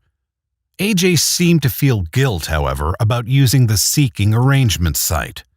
So I have PTSD and anxiety. I just need to talk to someone whenever I'm alone and I'm freaking out. So this is a seeking arrangement website? Yes. Okay. So, and I go through the whole everything. I can't see anyone that matched that profile and that matched that picture. Okay. But if you see, you can see most of them are in Seattle, Ogden, everywhere around the world. Okay. So I never even try to meet them. I just need someone to talk to whenever I'm freaking out, so to calm down. So even some of them are in Washington, D.C. And one in Logan. So all of them, all we just do is to talk. And if I met her from there, I'm positive that I probably don't want to meet her because all this is not revealed to my baby mama, and I don't want her to know about it, so I never meet any of them. He couldn't deny that he'd been using the website since the investigators had concrete evidence. He did, however, deny meeting Mackenzie through the site. But why had they texted outside of the site on June 16th, only 9 hours before she went missing? AJ claimed that she must have found his phone number on his profile and texted him the question mark to ask if he was interested. So you're still saying that that's the only text, that's the only messages you got from her, right? That I can remember. So, but for her to just send me a question mark, so there's a possibility that I've talked to her in the past. And don't get me wrong, I'm not saying you did this or you were involved in it at all. I'm just saying that someone at your house or someone was using your IP address, that's all. Yeah. Just trying to get to the bottom of it. I would like to do that because I'm freaking out already. I have anxiety and I have PTSD, so that's why I've been calling you, like, please let me help if any way I can help. Even my lawyer don't want me to come here right now. He claimed he didn't save numbers in his phone, and so he didn't recall if he'd talked to Mackenzie before. When she asked for a photo, he sent her a selfie, and she never responded to it. So earlier you said we could have to take your phone and download it. Are you still willing to do that or no? I just need to call my lawyer and see if it's okay. Because I want to help as much as I can. Sure. But she's saying that some police just want to pin it on someone that they can pin it on me. AJ said he downloaded all the online evidence the police wanted, including the footage from his home security camera, which he claimed placed him at home all the early hours of June 17th, but wasn't willing to hand it over. AJ, the only reason, you can understand if this was your sister or something, or your mom, we'd be working just as hard to find her for you, okay? This family is in that same boat. We just want to do everything we can, and just because you've chatted with her, you've texted back and forth twice or however many times, and it's bouncing off your IP address, we just want to cross every avenue, make sure that people aren't involved, people who are staying with you, people might be parked outside of your house using your Wi-Fi. We just want to make sure. AJ excused the coincidences as best he could. He wasn't under arrest. However, at the end of the interview, police confiscated his cell phones before allowing him to leave. And on the following day, they executed a search warrant at his house. I have a search warrant in hand. Can I borrow your phone then to call my lawyer? He was broadly cooperative, but he questioned why they confiscated his phone as evidence. They then proceeded to search the house. Hello? Salt Lake Police, can you come out, please? They found another occupant of the house, a guest who was staying in AJ's spare bedroom through an Airbnb booking. Hi, it's the police department. Okay. Are you renting this room? Yes. Okay. We are going to be serving a warrant on this house, so we need... Is there anyone else here? Just me. If you want to just grab your wallet. I got it in my wallet. Okay, we'll need you to come out then. Okay. He'd only arrived from the airport that morning and had no idea why the police were suddenly conducting a search on his host's house. Other than this guest, there was no one in the house, and there was no sign of Mackenzie. House cleared, just the one Airbnb guy in the whole place. The police told AJ he was free to leave. You're free to leave. I'm not detaining you, so you can leave whenever you want. You want to check it Friday? Check it for what? You got it crazy? No, I just don't want you guys to use anything when I'm gone because I gave them my phone and they used that against me before. So I just want to make sure that you guys approve everything before I do it. You're free to leave when you want. Any idea where you want to go? I don't even know. I don't have my phone or my card, so I have no destination. Okay. Again, and I don't have a time frame, right? Like, I don't know if could be 10 minutes, could be a little bit longer. Yeah. So I would assume you'd want to be here. Yeah. So I mean, you don't have. You're sitting right there. I have no problem with you sitting in the shade on the porch if you want to. Like, that looks miserable. Yeah. If you guys have my phone without my permission and if they give it to you guys when you are here and I can see what you guys are doing with it, that would make more sense. But they took it with them, I don't know what's going on. And I don't either. So I just think that's not fair. AJ left, he said, to go to the local library. Undercover officers followed him and learned that he didn't go to the library. He went to a Smith's grocery and the bank inside it. There, he bought a pay-as-you-go cell phone. A few hours later, after having gathered the evidence at the house, the police came to detain him. What's going on, man? Detectives are ready to talk to you about everything that's going on real fast, so if you want to come, I'll give you right back to the house real quick. But there's Fox News over there. I know, I'm going to drive you back in my car. It's a Camry, so... We'll stay away from the news. Yeah, we're not going to go by the news. I don't want my face on the news. I will do that so it doesn't, okay? So stand up real quick. Good. We're just going to... Oh, are you arresting me or something? No. Stand up. Then why you're going to be detained for a little bit. You're being detained, but just for a second, okay? I got to put you in handcuffs just while we're driving. Per policy, we're just going to go talk to detectives for a little bit. The police confiscated his new cell phone as evidence. It was 7 days after Mackenzie was reported missing, and 10 days after the last sighting of her alive. So what did the police find at AJ's residence that was damning enough for them to detain him? They found multiple knives, a hammer, and a gun. In his car, they found dirt and debris. They also discovered a lot of electronics, including a router and a Wi-Fi mesh system. All these electronic items, including AJ's phones and computer, would be forensically examined. Our detectives collected multiple items of evidence throughout the night that are in the process of being tested and analyzed. This will take some time. But the most telling evidence wasn't technological at all. The investigators found a freshly dug patch of earth in the back of AJ's yard and heard from his neighbors that on June 17th, he'd been burning something there that had given off a foul smell. The smell of gas was outrageous. And I thought maybe I was in my bedroom and I smelled it through my window and I thought maybe it was my motorhome. And so I came outside to make sure, and there's this smell in the air that was just almost rancid. It was just really disgusting smelling. A canine unit was brought in to search for human remains, and the dog detected something. Tara Chatterton says she was hired to clean the house, but quit after just 1 day after discovering it bristled with cameras. How many cameras did he have in the house, and where were they placed? I figured around 8 to 10. Wow. But there was one in every single room for sure, but there was several in the master bedroom. And where were the cameras facing in the master bedroom? Towards the bed. She says the accused killer specifically asked her to bring her 12-year-old daughter, Cherish, with her when she cleaned the house. Tara says AJ had a certain charm, but reminded her of notorious serial killer Ted Bundy. I just knew in my gut that I should not go back. I could just feel it. I just knew that there was something wrong with it. So they interviewed AJ a second time, and this time they stopped being so empathetic. The police pushed him on the limits of coincidence. The locations of his phone and Mackenzie's was an accident, he argued, or a mistake. He kept his Wi-Fi open without password protection for the sake of his Airbnb guests. This was why there was confusion around his IP address being used. So he said, AJ, I just told you that your phone records and the location put you up at the meet.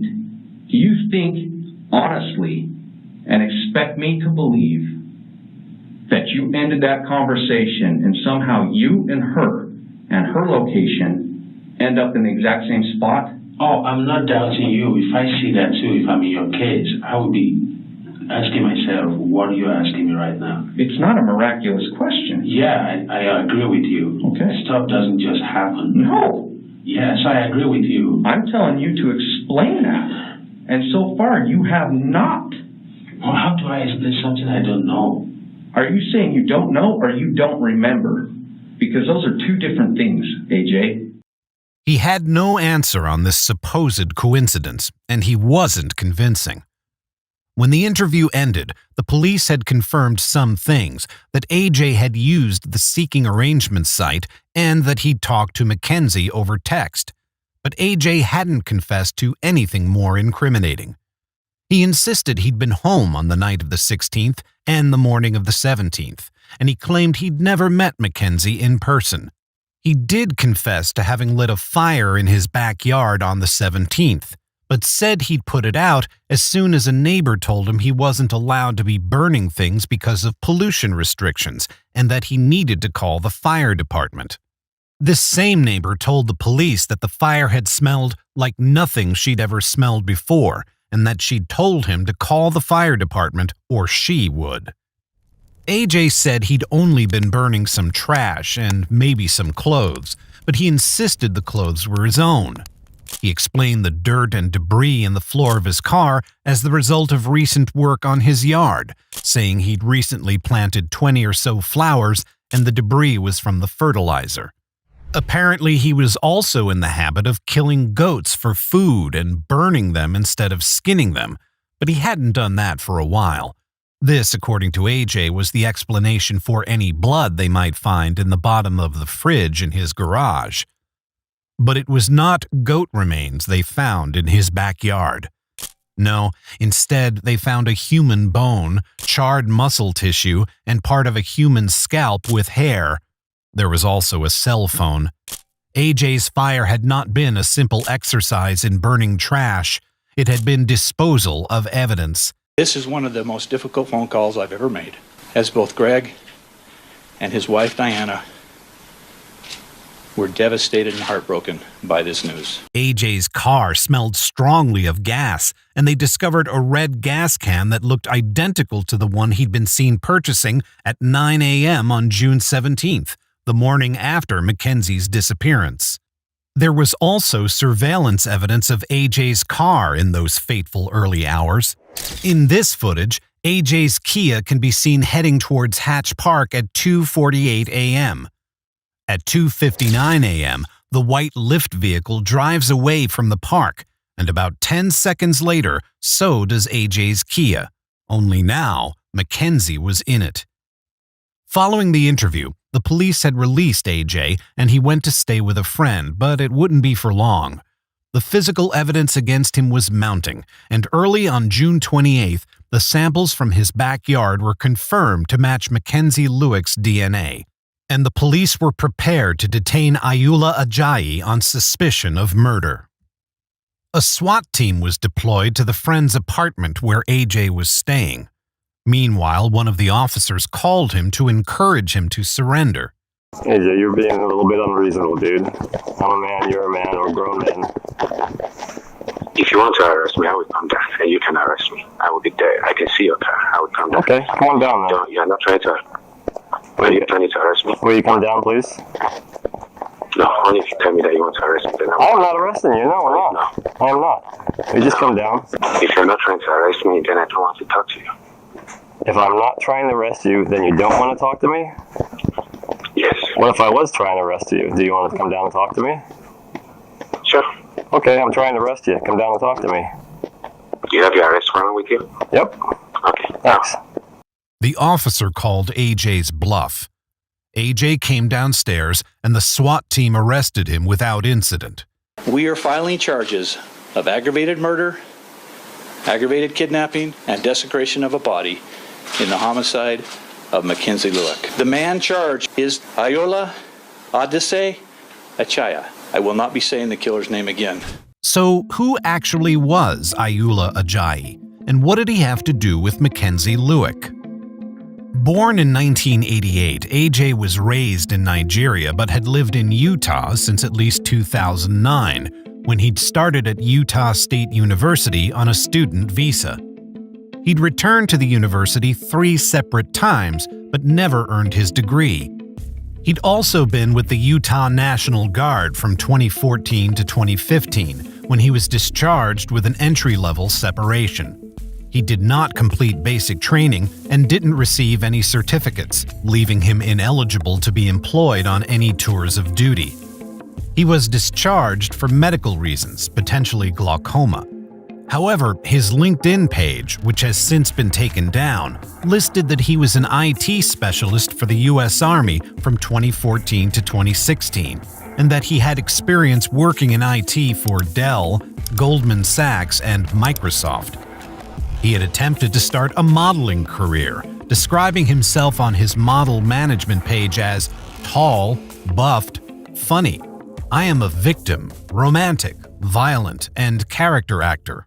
Evie Keener owns a modeling and talent agency in Salt Lake City that represents dozens of beautiful young women. Evie says she met the accused killer here in Salt Lake City, Utah, at a networking event for models and their agents last summer.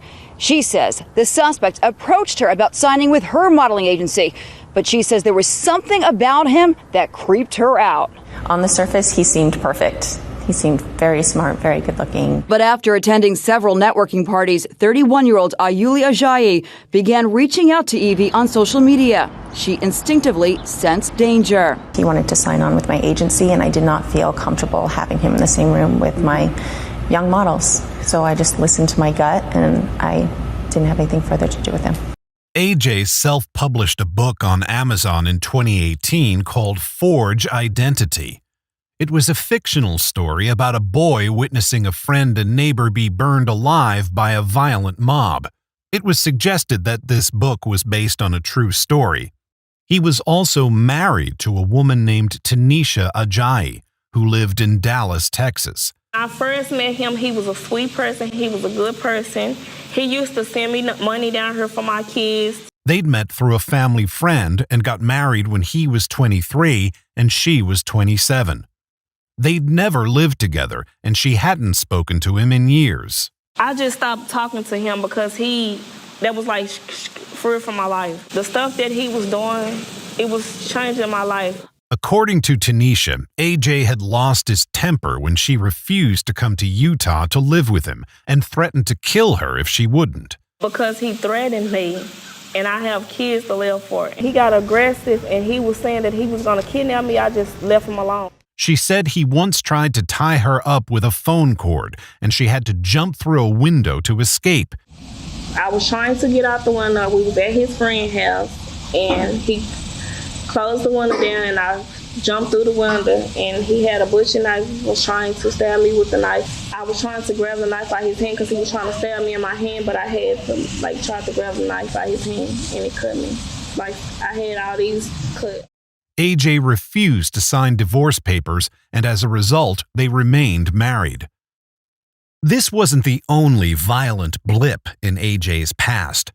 Though he had no convictions on his record, he'd been investigated for a sex offense in 2014 and again in March 2018, just over a year before Mackenzie's disappearance, when he was accused of sexually assaulting a woman he met on a dating app. This is the back door leading down to the basement, where a contractor says the suspect asked him to build a soundproof room, complete with a secret door, hooks on the concrete wall, and also a fingerprint lock. Investigations into Mackenzie's phone showed Brian Wolf could only sit and watch as police announced the end of the search for Mackenzie Lueck.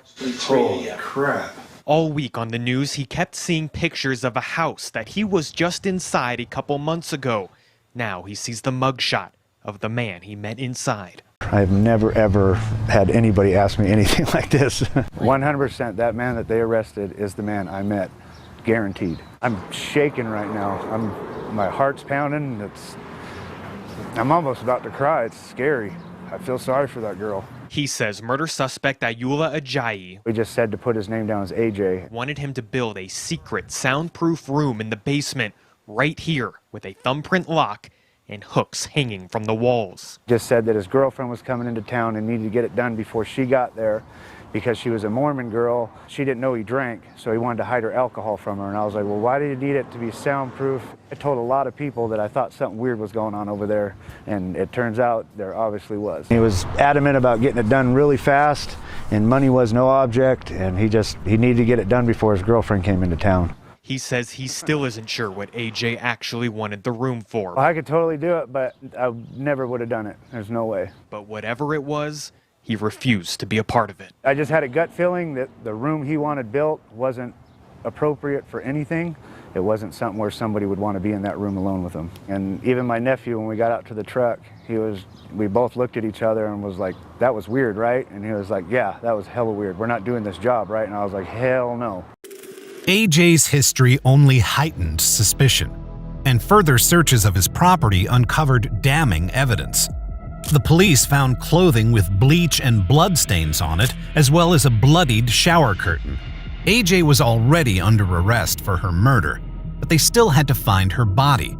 And once again, it would be AJ's phone records that proved the key, placing him at Logan Canyon on June 25th. A scenic location popular with hikers, climbers, and skiers, it was an hour and 20 minutes drive from Salt Lake City, and remote enough that it registered as a likely place for AJ to have disposed of Mackenzie's remains. On July 2nd, the investigators began a search of this area. It was on July 3rd, just after midday, that they made a breakthrough, the horrifying discovery of human remains.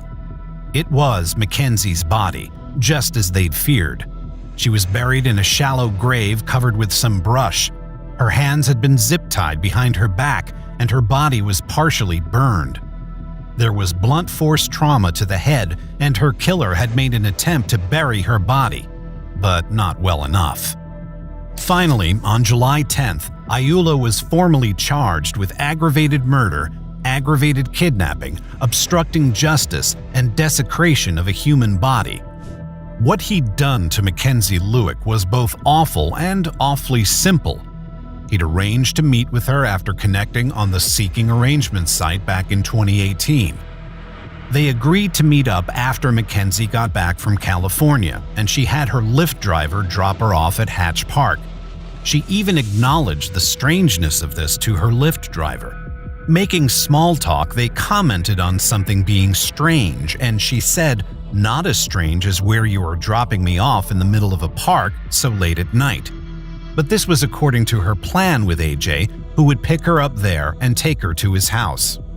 And that's what he did, but she couldn't have known what he really planned. When they got to his house, he tied her hands behind her back with zip ties and started to choke her with his hands. When this wasn't enough to kill her, he used a belt and hit her on the side of the head. According to the autopsy, it was this blow that ultimately killed her. On June 17th, he attempted to burn her body in his backyard, but was prevented by his neighbor, who questioned the smell. Instead, he buried Mackenzie there and threw some of her belongings into the Jordan River. They were later recovered on the bank of the river. These included her student ID for the University of Utah and some items of her clothing, such as her bra, which had burn marks on it. The police visited him for the first time on June 24th. On the next day, June 25th, he dug her body up and moved it to Logan Canyon in the hope it wouldn't be found there. But even this IT worker had underestimated the digital traces he would leave. And he had indeed been trying to cover his tracks, even from the beginning. Because this wasn't a sexual encounter turned suddenly sour. This was premeditated. AJ's home was full of security cameras, but he turned them off before leaving to meet Mackenzie. He wasn't shy about recording his sexual encounters. No, he turned them off because he had a far darker purpose in mind. He did the same when he moved Mackenzie's body, turning his home security cameras off for the duration of the time his cell phone was triangulated heading to Logan Canyon and back on June 25th, between 2:30 and 4:30 p.m. He also tried to give away a mattress on a resale website, presumably the mattress on which he'd murdered Mackenzie, eventually giving it to a woman who later recognized AJ on the news as the man who'd given it to her. His digital footprint had caught up with him, and he'd have to face the consequences. During the search of his electronic devices, the police had allegedly discovered pornographic imagery of minors. Salt Lake County District Attorney Sim Gill says 31-year-old Ayoola Ajayi sexually assaulted another woman in March of 2018. A court document states Ajayi invited the woman over for dinner. After the two ate while watching TV, the woman alleges Ajayi sexually assaulted her, causing significant pain. He was charged with 19 counts of sexual exploitation of a minor, but these charges were later dropped. On October 7, 2020, AJ pleaded guilty to first-degree aggravated murder and third-degree desecration of a human body. Are you entering your guilty pleas today of your own free will and choice? Guilty, Your Honor. In exchange, the prosecutors took the death penalty off the table. He was instead sentenced to life in prison without possibility of parole. He was also charged with the 2018 kidnapping and assault of the woman he'd met on Tinder, who'd come forward when his name was released in the news in connection with Mackenzie's death. For this, he was sentenced to a further 1 to 15 years in prison.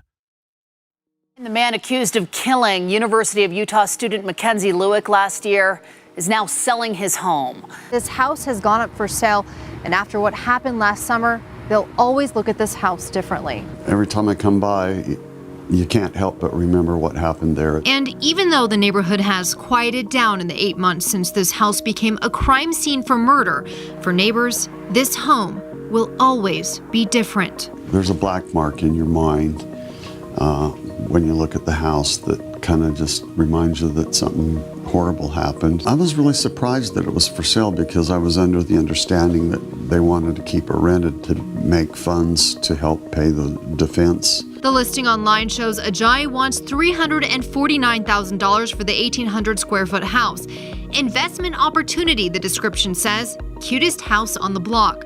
The listing realtor declined to comment. For neighbors, this home will always be different, but Scott hopes the next owner will help change that. Some new life, some positive energy and positive activity going on there. That would make, a change. I did talk with the man who is currently renting the home. He said that he rented it from someone who's managing the property for Ayoola Ajayi. He did say that they disclosed to him what had happened there before he rented the home. What happened was awful. I mean, it's a terrible case. I chose to not look at police reports, even though they said I could look at them if I wanted to. But it was hard to miss today's news. Mr. Ajayi burned Ms. Lueck's body, her clothing, and her belongings in an attempt to dispose of evidence of her murder. Why Kenzie? What did she do to deserve this? Why burn half of her body? I think we're all still in extreme shock. Even right now, I feel like I can call her and text her and she'll answer. I mean, we didn't get to say goodbye to our friend. This person stole our friend from us. So I don't know if we'll ever have closures. Mackenzie's father, Greg, said, "My daughter, Mackenzie Lueck, was a sweet, amazing young lady with the world ahead of her. She was a kind-hearted person that cared about others.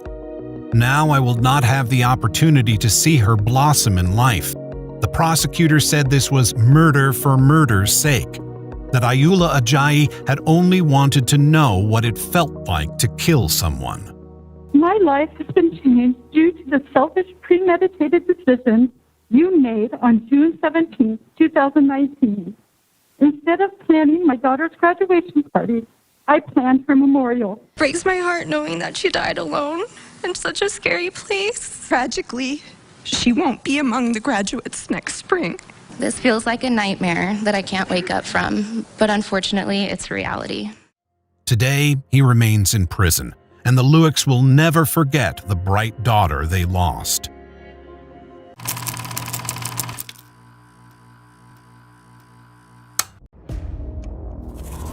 On May 21, 2016, a local police station in Green Bay, Wisconsin received this alarming phone call.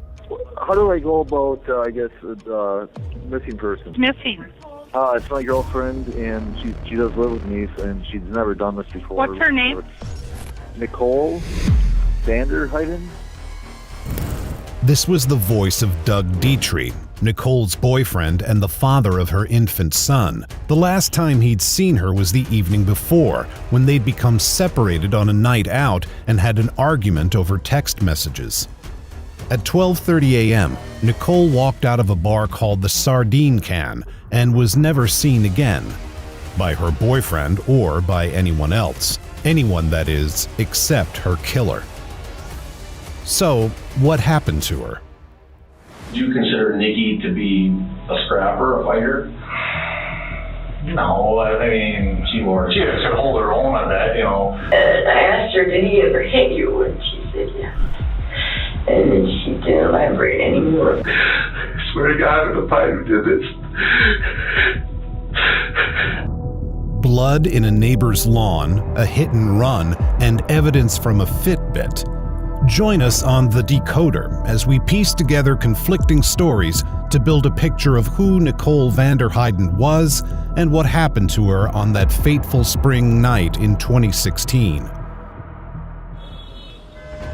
This case brings us to the lakeside city of Green Bay, Wisconsin. Situated on the shores of an inlet of Lake Michigan, it's known as the smallest city in the world to host a professional sports team, the Green Bay Packers. Dwarfed by the lake it sits on, which is the second largest by volume of all the 5 Great Lakes and has claimed an estimated 30,000 lives, its residents have a 1 in 233 chance of becoming the victim of a violent crime, which is higher than the rate in Wisconsin as a whole. So a call like Doug's to the Brown County Police Department wasn't exactly a rarity, but that didn't mean they didn't take it seriously. 31-year-old Nicole Vanderheiden was the mother of 3. Her son with Doug, Dylan, was only 6 months old, and she had 2 other children from a previous marriage, Michaela, age 10, and Tyler, age 9, who lived with her and Doug during the week. Her family ties and her connection to the area — she'd lived in Brown County all her life — made it unlikely that she'd simply had enough of her life and run off. No, instead, the police treated her disappearance as suspicious. What time was that last night you last saw her? Well, I didn't last hear. It was probably about 11:30, 12, I'm guessing. Okay, that's the last you heard from her? Yep, and I had talked to her on the phone. She was with a couple of my friends in a different vehicle, and then I was riding down there from the west side. It was May 20th, 2016, and Doug and Nicole were going out with friends for a concert at a bar called The Watering Hole. They hadn't been out much since the birth of their son 6 months earlier, and the outing was a last-minute thing after they managed to find a babysitter for the kids. One of Doug's old high school friends, Aaron Kolinsky, was there, and he remembers the evening well. Do you remember about what time he arrived? I would say a little before 8. Was anyone with him? Nikki. What was the mood as it appeared between your group? How are things going? Very upbeat. We were all excited. The group of friends were seeing Steel Panther, a comedic glam metal band. They were settling in for a fun Friday night, and nothing seemed amiss. As you observed the interaction on that evening between Doug and Nikki, how did they appear to be getting along? Happy. Ready to watch a concert. As the concert began, did that appearance change any between those two? Not at all. The friends all had a good night at the Watering Hole watching the band.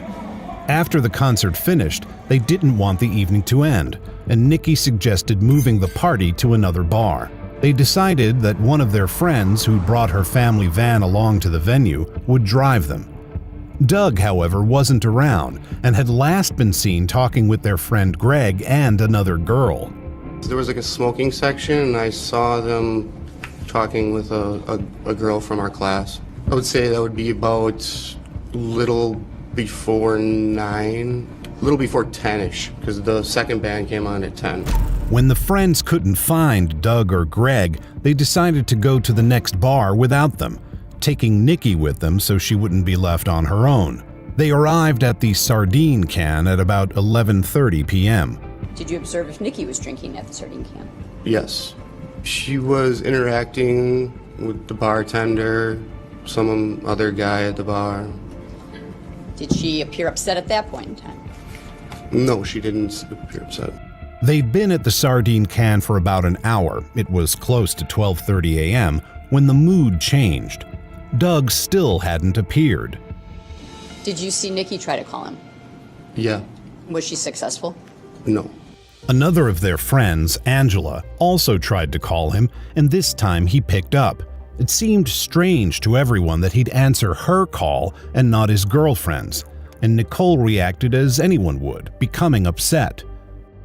As soon as Angela hung up, Nikki, basically, decided that, she didn't want to have any of it, and she just made a rash decision and decided to run off. It seemed like she just wanted to disconnect and take control of her own night. But Nicole wouldn't be in control of her own night for much longer. Aaron followed her out to the street and tried to reason with her, suggesting he take her home to her young children. Did she agree to come with you? No, she did not. She didn't want anything to do with it. What did she do? I got in front of her to try to, console her a little bit, and she just became combative and kind of pushing me away, and then she kind of did like this dead weight thing and fell to the ground, was continuing to cry and kind of hitting me in my legs and stuff, screaming at the top of her lungs. Nicole had been drinking and was deeply upset by whatever was going on between her and Doug. Screaming on the street, she was attracting attention from passers-by, and Aaron backed off. She walked away from him, using her phone, and he yelled after her. I just yelled, we could get you home faster to your child and what you're doing, and I yelled, you're a babe in the woods. Did she turn around and respond to that? No, she didn't. This was the last time he saw her, walking away from the bar on her own. He went back to the Sardine Can, and the group called an Uber to leave. Doug and Greg didn't get to the bar until 1 a.m., after the action had finished. So what had he been doing all night? According to his friend Greg Mathis, not much. He'd also been at high school with Doug and had known him since before freshman year. It was Greg who'd convinced the couple to come out to the concert that night. I'm sure that Nikki would like to get out of the house and that we could go out and have a fun time. At the concert, they got talking to an old high school friend they hadn't seen in a while and lost track of time. They were all having a good night, at least early on, and according to Greg, there was no sign of the oncoming conflict. By the time Greg and Doug finished catching up with their friend, there was no sign of the rest of the group, including Nikki. But they talked about going to the Sardine Can earlier, so they knew where to go. At about 12:20 a.m., Greg drove them over from the watering hole, with Doug leaving his car behind. They'd had a few drinks each and had also snorted some Adderall, which Doug had apparently provided. At 12:36 a.m. en route, Doug called Nicole. By this time, she'd already stormed out of the bar. He told her they were on their way, but she was upset and slurring her words, and he couldn't understand her. He handed the phone to Greg. She made a comment that she didn't believe it was me, that it was Doug playing a trick on her, which I was, Nikki, it's me.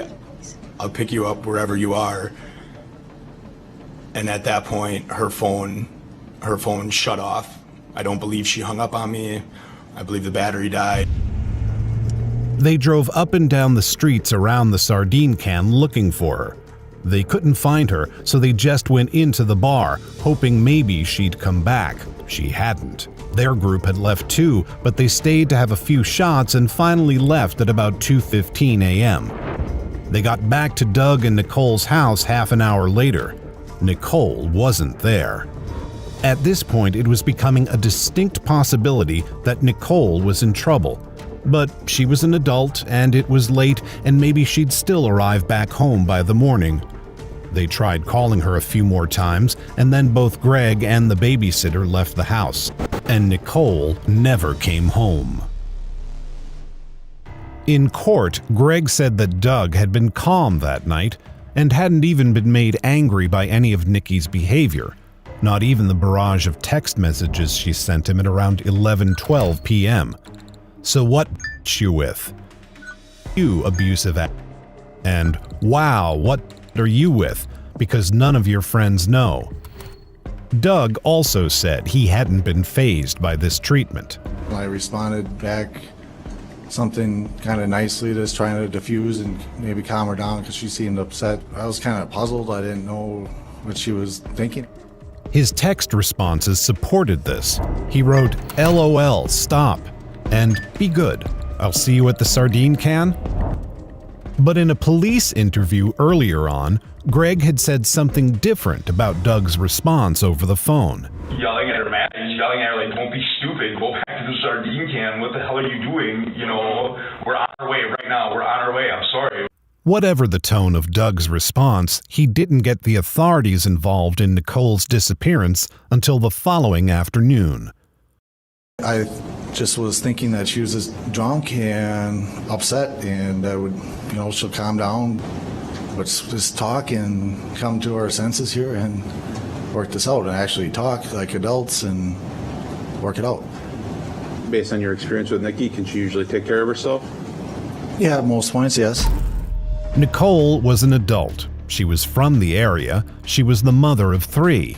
She'd become intoxicated, upset, and ran off from the bar, leaving her friends behind.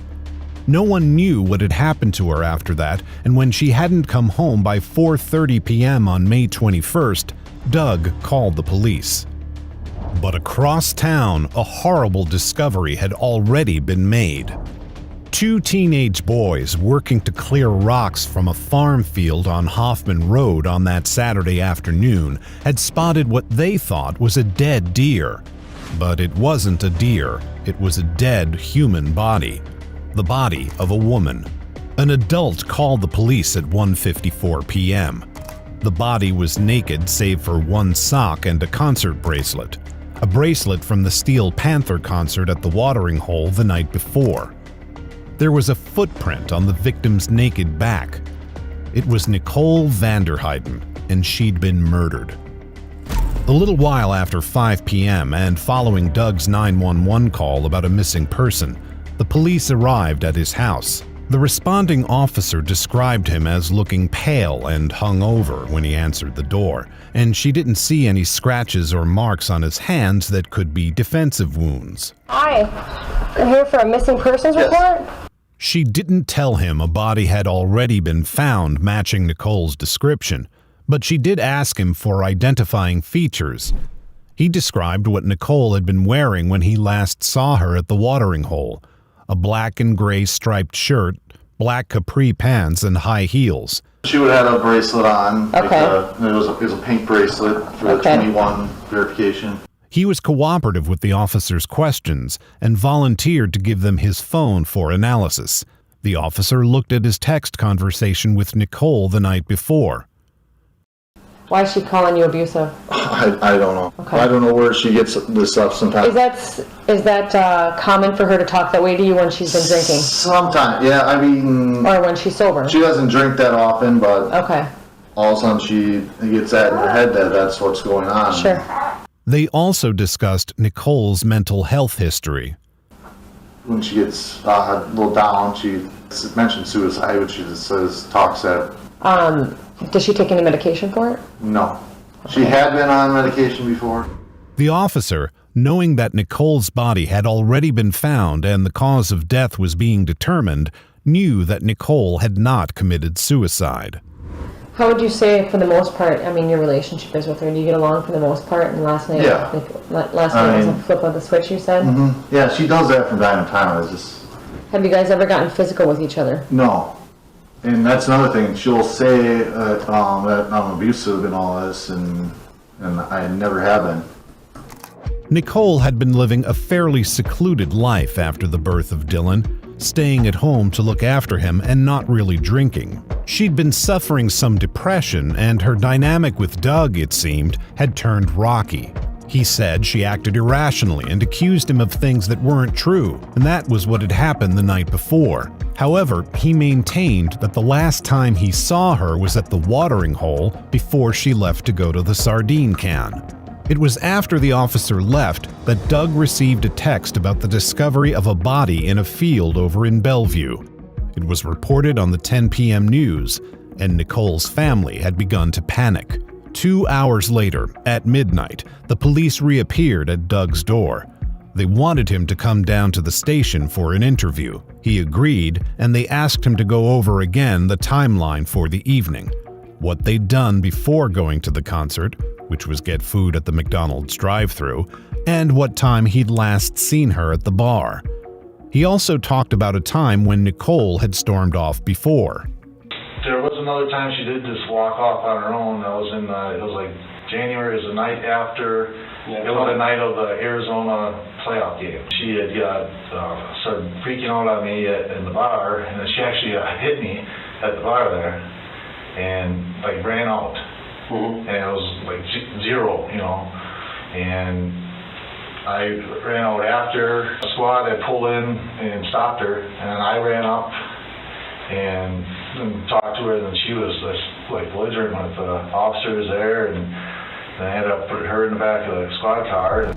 Nicole had a history of getting upset while out drinking with Doug, but usually he was able to chase after her and bring her home, and it had never ended badly, not until now. Does Nikki have any enemies out there? Anybody else? Not knowing that. She has had problems with anybody recently? No, I mean, besides little family issues, she said her mom was not really there for her sometimes, and her and her sister had gotten in an argument a couple months ago, and they started talking here again a couple weeks ago. But these family issues were minor problems, not a motive for murder, because that's what the investigators were looking for, a reason someone might have killed Nicole Vanderheiden. When Doug was left alone in the interview room, he began to freak out.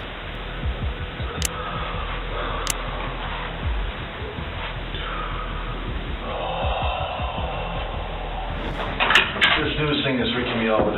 Can you tell me it's not her? Finally, after getting another detailed description of Nicole's identifying features, the police told him they believed they'd found her. Well, I think what we're looking at is this body that was found down the street. I don't think it's been 100% identified as her, but there's a lot of similarities. What do you mean a lot of similarities? They also told him that they were executing a search warrant on his property and that they needed to take his clothes for analysis. Meanwhile, he seemed devastated by the news of Nikki's death.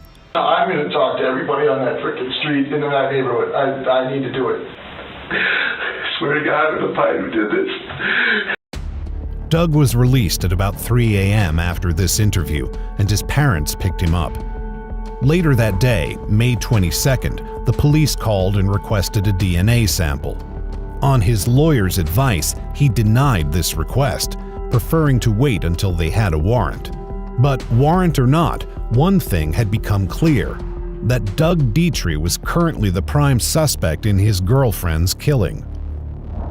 Nicole Vanderheiden was born Nicole Meyer on March 29, 1985, in Manitowoc, Wisconsin. Like Green Bay, Manitowoc was on the shores of Lake Michigan, but it was a much smaller place. Growing up, Nicole loved outdoor pursuits like nature walks and hiking. She graduated in 2003 from Denmark High School and then went to college at the University of Wisconsin-Green Bay, graduating with a double major in science and education in 2010. She took what she'd learned into her career, becoming a substitute teacher for the Green Bay area public school system. She worked in elementary and middle schools, where her commitment to the kids she taught and her friendliness as a colleague were noted. To supplement her income, she also worked occasional shifts at a nearby restaurant.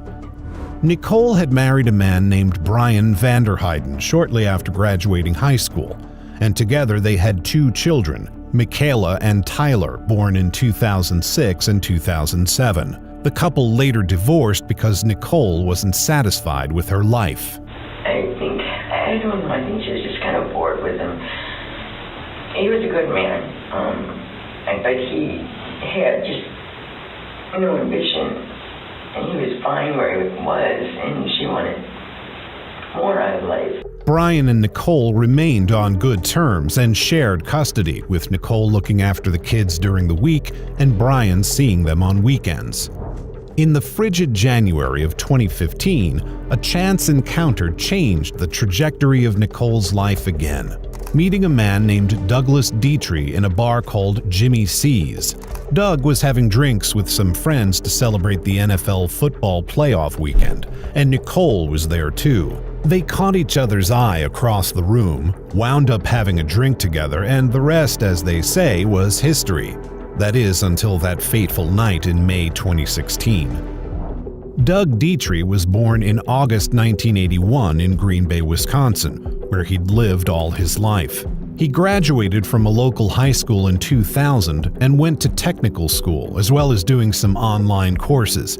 But his main focus was the family business, a contracting firm which his grandfather had started in 1955.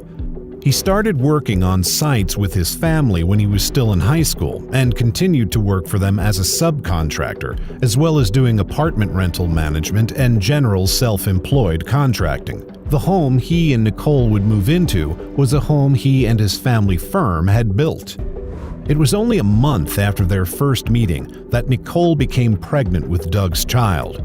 She and her 2 children moved into Doug's house by the end of summer 2015, and they were thinking about getting married in the future. They talked about their son Dylan, who was born in October, walking them down the aisle. But there was also trouble in paradise. In May of 2016, were you closer to breaking up with Nikki or closer to marrying Nikki? I would say, in between, there was, we had some arguments about a few minor things. In the same month, only a few weeks before Nikki's death, he texted his mom saying, "When the house sells, we're going to go our separate ways. Don't worry about it, it is what it is." Doug later said he didn't remember the specific conversation, and there was no evidence of the house being put on the market. He also said that on May 10th, 10 days before that final night at the watering hole, "I'm very seriously thinking about telling Nikki and the kids they have to move. I'm not cut out for this life one bit." He explained it away later. I was having a little downer day or whatever, and I just said that to my mom with not truly meaning it, I guess. The period after Dylan's birth was financially stressful, as Nikki had stopped working to look after their newborn, and Doug had also taken some time off work. He'd only just gone back to working, with uncertain hours and much less time with his family, in May. Meanwhile, Nikki was transitioning Dylan from breastfeeding. With a lot going on at home, tensions were running high. This led to texts from Nikki, too, like the one on May 8th that said, "Thanks for making me feel like a piece of every day." Apparently, she'd been telling her mom, Victoria Meyer, about her issues with Doug. She was real concerned. He did a lot of drug use. That's what Nicole told you? Yeah, cocaine. Yes, she told me she was very concerned about that, and she was trying to help him.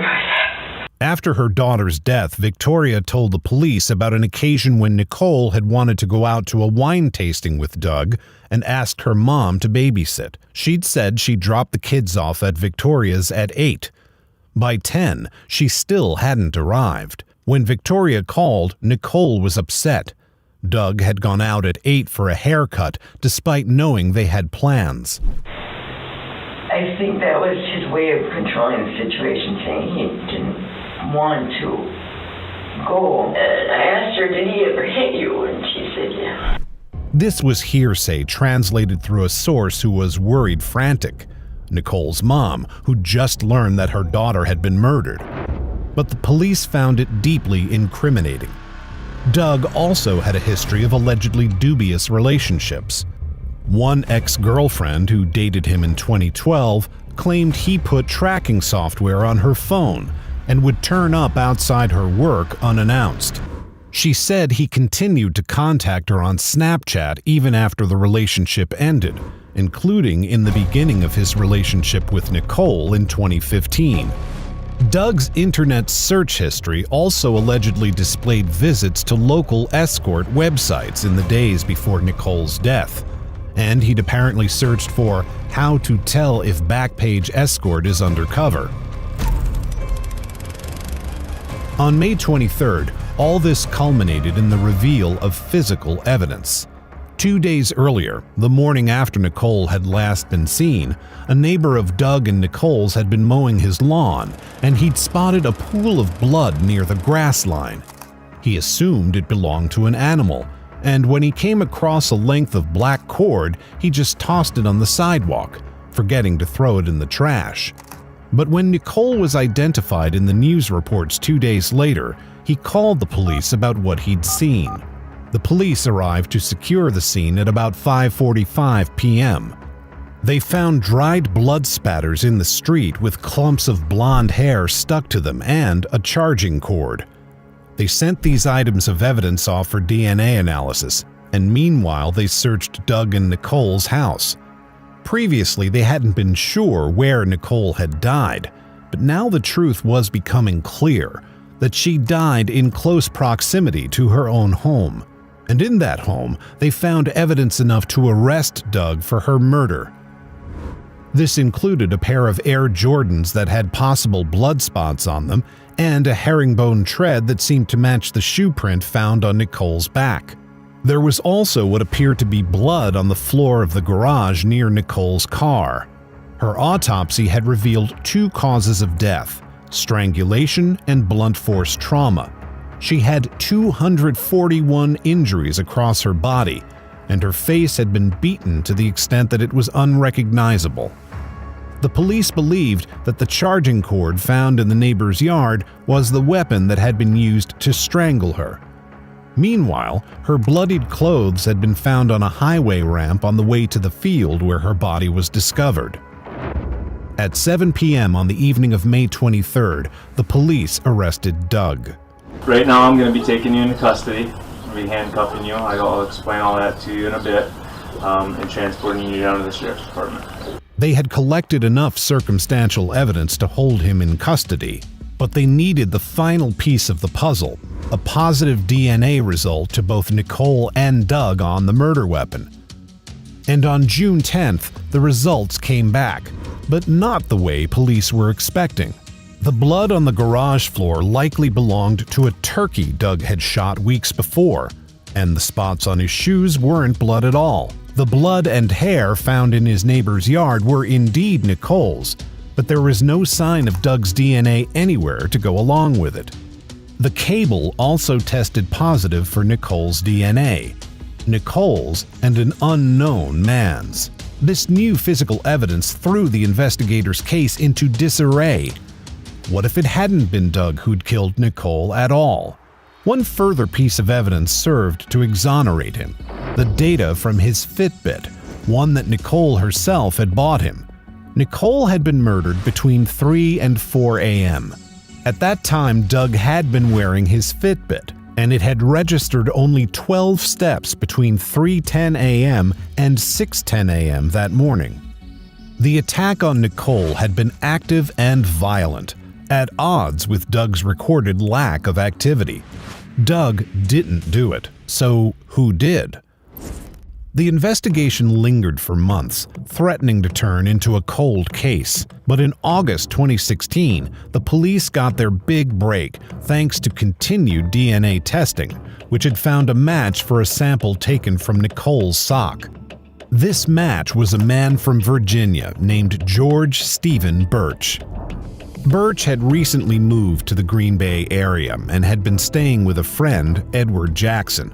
Jackson's wife's SUV, a red Chevy Blazer, had been stolen, and she'd reported it missing on June 8, 2016. She learned that this same vehicle was suspected to have been involved in a hit and run the night before and had been found on fire at 2:52 a.m. a few blocks from the Jacksons' house. The police suspected Birch of this crime, though he was never charged. To avert suspicion, Birch claimed he'd been texting a woman he met in a bar that night and gave the police his phone to prove it. They cloned his phone and returned it to him so they could examine its contents. Within mere months of coming to Wisconsin, Birch had gotten into serious trouble with the law, first with the stolen SUV, and now with Nicole's murder. So who was he? Birch was born in Hampton, Virginia, to parents he'd never know. He was adopted within a week of his birth. He was a linebacker and earned the nickname Big Country as young as the age of 6 due to his size. As an adult, he stood at 6 feet 7 inches. In 1997, at the age of 19, he was accused of shooting a gang leader and his neighborhood rival in the head while out on bond for another offense. The case went to trial and he was acquitted because the evidence wasn't strong enough. 5 shots were fired from at least 2 guns, and the fatal bullet was never found. Still, his criminal history didn't end there. He received a suspended sentence for grand larceny in January 2016, and in March he had a trial scheduled on charges of heroin possession. But by May 24th, he had been listed as a fugitive, having violated the conditions of his release by going to Wisconsin to stay with his old friend. In February, he'd called Jackson to say that he and his wife were on the outs and he had nowhere else to go. Birch had met his wife Beth through his cousin in April 2000, and shortly after, they got married. They moved to New York to be closer to her parents and in case they wanted to have a child. Where I'm from was rapidly getting worse. We didn't see it as a perfect place to raise a child. If we decided to go that route, it was a lot of violence and things were going on. People were getting shot and things stabbed and like that all the time. In New York, Beth worked as a waitress while he found a job working in construction. They had their first child a year after getting married in 2002 and their second 3 years later. But by 2014, their marriage had deteriorated, and Birch's criminal activities couldn't have helped. When he was released from jail to serve a suspended sentence, he told Jackson he was looking for a new start, and that's what Jackson tried to give him.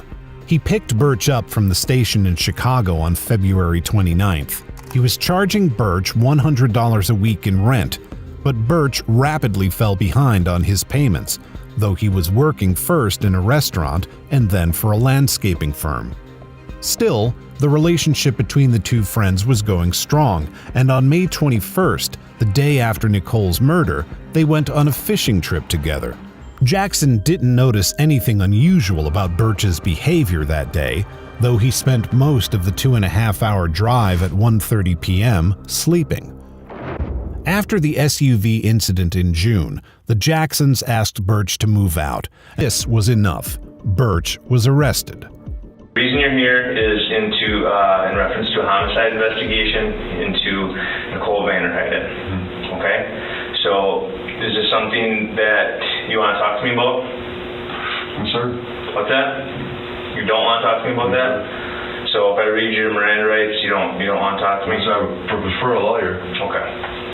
Birch lawyered up, as was his right, and with his lawyer he pleaded not guilty, and in his defense he implicated Doug. He alleged that he'd met Nicole at Richard Cranium's bar on the night of May 20th, after she'd stormed out of the sardine can. I noticed there was a fairly attractive blonde woman standing next to me, and started talking to her, just making conversation. According to Birch, they were flirting with each other.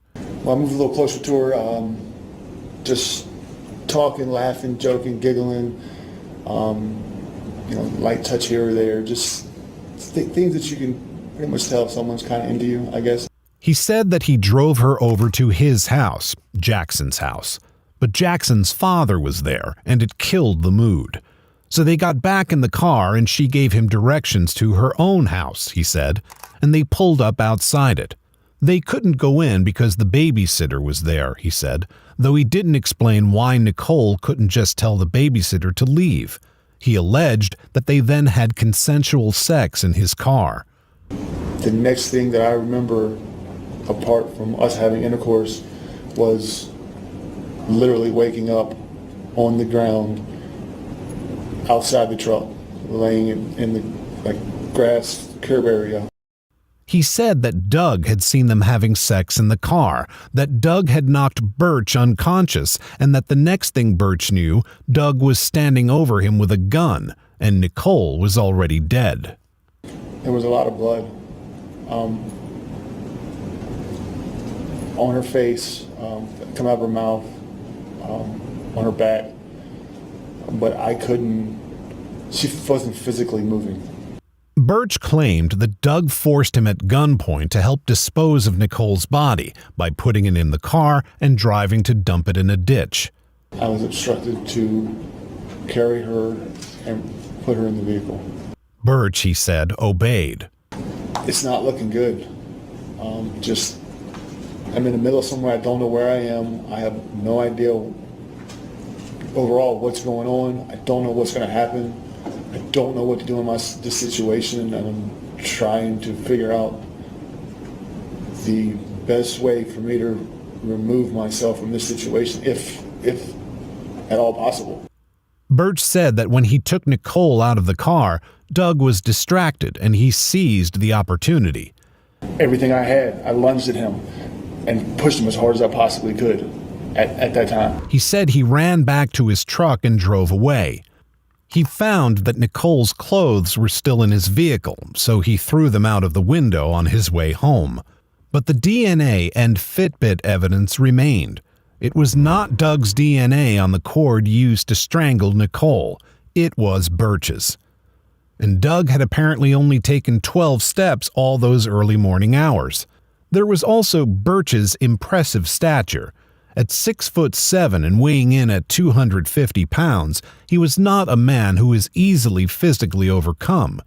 And his criminal past, including his previous indictment for murder, meant that he'd likely been in dangerous situations before. The prosecution had a very different version of events to tell the jury. They made the case that Birch did indeed pick Nicole up after she stormed from the sardine can, but she didn't have consensual sex with him. Because it wasn't consensual, right? No, sir, that's not true.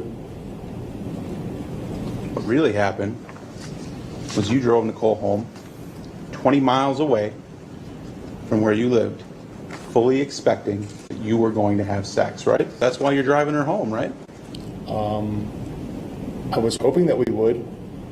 It was leading from what had happened before and where we had spoken. It seemed like that's what was going to happen. And when you get there, and it becomes clear that Nikki isn't going to have sex with you, when she attempts to go into her house and leave your vehicle, that's when your mood changes. Instead, she refused to sleep with him, and he raped her, beat her, and murdered her in a rage because of the rejection. He then drove her body to the farm field in order to escape detection. So the trial, which took place in March 2018, became a battle of two competing narratives around the same facts. Whether Nicole had been murdered out of rejection or jealousy, and whether it had been Birch or Doug. A significant moment came when Birch lost his temper on cross-examination about how he'd carried Nicole's body, supposedly at gunpoint. The prosecutor referenced him dragging her, and he denied it. I told you before, and I will say it one more time for you, sir. I was carrying her over to this area. 45 minutes into the jury's deliberation, they asked to see the cord used to strangle Nicole alongside cords found in Doug's garage to compare. This suggested that Birch's story was under serious consideration in the deliberation room. But after 3 hours, the verdict was returned. Guilty of first-degree intentional homicide. George Birch had killed Nicole Vanderheiden. He was sentenced to life imprisonment without parole. The sentencing judge described the crime as the most brutal murder that has ever been committed by one person in the history of Brown County. Birch appealed in 2021 on the basis that his Fourth Amendment rights to privacy had been violated by the use of his phone data at trial. That data had been downloaded to investigate a different crime, the theft, hit and run, and burning of Jackson's wife's SUV. He also argued against the validity of the Fitbit evidence, as it had not been accompanied by an expert witness who could properly validate or else expose the flaws of such technology. The appeal was rejected, and his sentence was upheld. However, Doug Dietrich's legal troubles were not yet over. In February 2017, nearly a year after Nicole's murder, Nicole's sister was staying with Doug to help him look after Dylan, who was by this time a toddler. She alleged that they went out to a birthday party together, and when he was driving her back, he touched her leg inappropriately. She said she told him to stop, which angered him, and he accelerated the car. He ran a stoplight and wouldn't let her out of the car until she kicked the windshield. He pleaded no contest to second-degree recklessly endangering safety and false imprisonment, both of which are domestic violence felonies. He also pleaded no contest to a misdemeanor charge of negligent operation of a vehicle.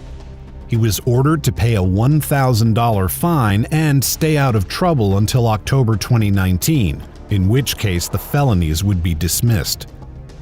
In August 2018, Doug and Nicole's family sought $269,000 in restitution from George Birch, which was granted. Part of his sentence also stipulates that he cannot profit from any book or movie made about the murder. Any such profits must go to Doug and Nicole's family. Now, Doug continues to raise his and Nicole's young son Dylan on his own.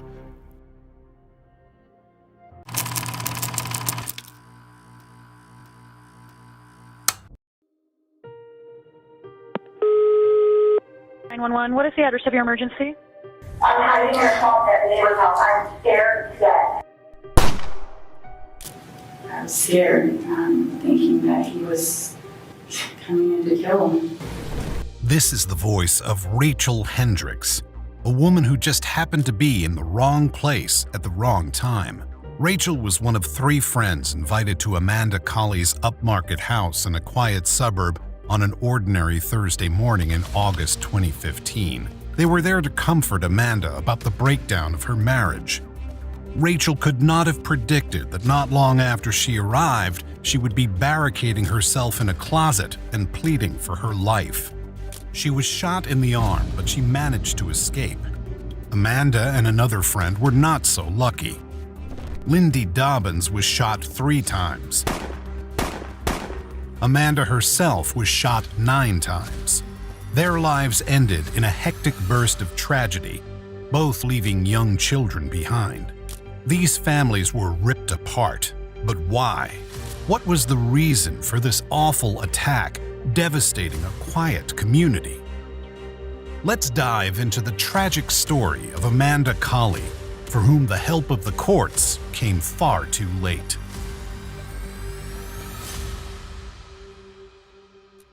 Amanda was living in her old family house in Mirabella, St. Augustine, Florida.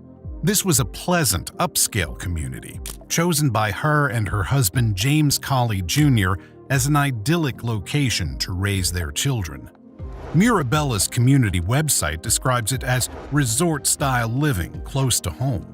And to all appearances, the Colleys were living a luxury Floridian life of bliss. Neighbors recall watching James play with their children in the cul-de-sac. Trey, who in 2015 was 6, and Avery, who was 4. The family lived a convivial, social existence.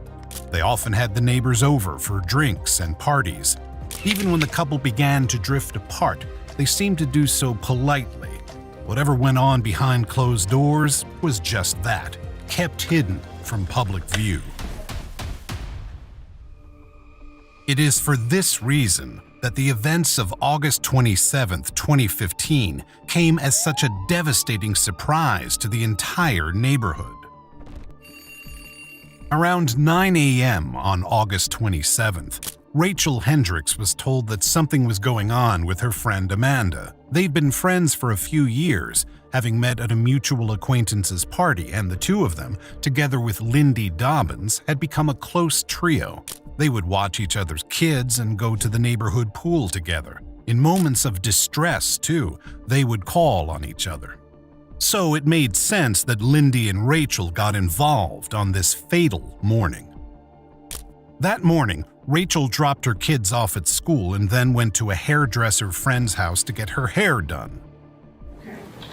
Did there come a time that you were notified that something was going on in Amanda's house? Yes. And who notified you of that? Lindy. After her hair appointment, Rachel went over to Amanda's house. I went inside, I walked inside and walked up to Amanda and Lindy. Amanda was crying, and I just gave her a big hug and told her that it was going to be okay. I ransacked home, a mess everywhere. Amanda's usually pristine Mirabella home had been trashed overnight while Amanda was out. When she'd returned at 9 a.m., she found it in a state of disarray, a terrifying thing to come home to in any circumstances. But this was not an ordinary break-in. Nothing had been stolen, only rifled through and torn apart, as though the culprit had been looking for evidence of something. Perhaps she already realized how much danger she was in then. Perhaps that's why she called multiple friends over to be there with her, thinking of safety in numbers. But there was no such thing. There were 4 people in the home that morning: Amanda, Lindy, Rachel, and Lamar Dubberly. Lamar Dubberly was Amanda's boyfriend. Amanda had been formally separated from her husband James since June, and she'd met Lamar in April. The relationship started professionally, progressed into a personal relationship, and then we began seeing each other in June 2015. Lamar was ex-military. He'd attended the U.S. Naval Academy and the Marine Corps University. He'd also worked at the Pentagon. He was an impressive man, and he met Amanda when they were both working corporate management at Fanatics, a sportswear company. As Amanda's relationship with her husband broke down, she grew closer to Lamar, and they began seeing each other after the separation. As a result, it was Lamar she called on that fateful Thursday morning when she found her house ransacked and her belongings rifled through. Lamar, Lindy, and Rachel were all there to comfort Amanda and make her feel safer in her own home again. Amanda showed them the damage to her property. Then Lamar showed Rachel the damage to the garage while Lindy and Amanda were talking upstairs. Rattled, Lamar and Rachel went back into the living room, unaware that the day's trouble had only just begun. Standing in the living room, and there was a loud shatter of glass, a small explosion, like a bang. So I looked out back and I saw Mr. Colley standing in the backyard with a handgun shooting into the living room. The attacker was none other than Amanda's estranged husband, James. He was shooting at Rachel and Lamar in the house that his family had previously shared so seemingly happily together, shattering the windows and aiming to kill. I, again, was trying to figure out, I said, what the hell was that? And he said, that's gunfire. I was standing approximately here. Pop. It did not sound like a gunshot to me initially. I picked up the first bullet hole. The second bullet hole appeared closer to where I was standing. James was aiming the gun from the backyard. He seemed in a rage, shouting a question. Where is he? Where is he? Lamar rapidly realized that James, Amanda's estranged husband, was looking for him. He was Amanda's new boyfriend, and if James was here out of jealousy, which Lamar thought likely, then Lamar was in severe danger. James had a gun and was not afraid to use it. I thought that I was the target individual, and so I wasn't armed. I left. Lamar yelled for everyone to run. Then he ran out of the house through the garage, ducking under the garage door and running between 2 houses in the cul-de-sac. Amanda and Lindy were further from the exit. They had nowhere to go but into the master bedroom. Rachel ran up into the master bedroom too. Amanda hid herself in the bathroom, while Rachel and Lindy barricaded themselves in the closet. I wedged my foot up underneath the door and had my left hand on the doorknob. Lindy hid behind a chest of drawers inside the master closet, while Rachel tried to barricade the closet door as best she could. Meanwhile, James entered the house. If he was looking for Lamar, clearly he hadn't realized that Lamar had already escaped, because James was coming up the stairs, gun in hand. I heard Mr. Colley in the bathroom in a conversation with Amanda. Lindy had called 911. This 911 call was at 10:36 a.m. The women were in serious trouble, and James was in a frenzy, screaming at Amanda, demanding, "Where is he?" He didn't realize he'd already scared Lamar off, and that the only people who remained in the house were his estranged wife and her friends. Amanda said she didn't know. Amanda was, very upset, crying, saying that he's not in here. I don't know. He's not in here. At one point, I believe Mr. Colley came over and tried to get into the closet door, and Amanda said, "He's not in there. That's Rachel and Lindy." And at that time, I heard a shot, and that was all I heard of Amanda. Rachel, terrified, was hiding in the closet with Lindy on the phone to 911. They didn't know what had happened to Amanda, if her husband had shot and killed her, and James was looking to wreak revenge on someone who wasn't there, Lamar Dubberly. What would he do when he discovered that Lamar was long gone? Mr. Colley was trying to get into the bathroom door, saying, open the door, I'm going to shoot." So he shot through the door, and the bullet grazed my arm. Fearing for her life and in pain from the bullet wound, Rachel backed away from the door, allowing James to slam it open. But James wasn't interested in Rachel at all. He stalked straight past her and went for Lindy, who was on her knees. Heard Lindy say, "Oh my God, no," and I ran out of the closet and heard a shot. Rachel ran out of the house, looking for someone to help. She managed to escape into a mutual friend's home. Meanwhile, Lamar had stumbled across someone else who also called 911 for help. But by the time the police arrived on the scene, James Colley Jr. had fled, leaving a trail of destruction behind him. Rachel had been wounded in the arm. Lamar, luckily, was unharmed, but both Lindy and Amanda were dead. Lindy had been shot 3 times, and Amanda had been shot 9 times. James had shot her once before breaking into the closet where Lindy and Rachel were hiding, and then 8 more times after he'd killed Lindy, first using a 9mm handgun, shooting her 3 times with it until it was out of bullets, and then using his .45, which he'd brought as a backup. This showcased a terrible level of rage against his estranged wife. But why? He'd been looking for Lamar, jealous of his wife's new relationship, but how had it got to this awful point? How did this tragedy unfold? Not much is known about the beginning of James and Amanda's relationship. Amanda was 36 in 2015, a year older than James. She was born in Orlando, Florida, and had a successful professional life and lots of friends. James seemed ordinary himself. He worked in the mortgage industry and led a successful life alongside his professional wife. He was much loved by his sister, Crystal. Till the moment he woke up, till the moment he went to bed, he spent with his children. He helped them to swim. But this loving father had a dark side and a dark past. Remember a time when your mom acted violently towards your dad in the presence of jail? Yes. Tell us about that. There was a time my father had been having a marital affair. My mother was called and informed. I saw her sitting on the stairs with a baseball bat. My mom began hitting my father with a baseball bat.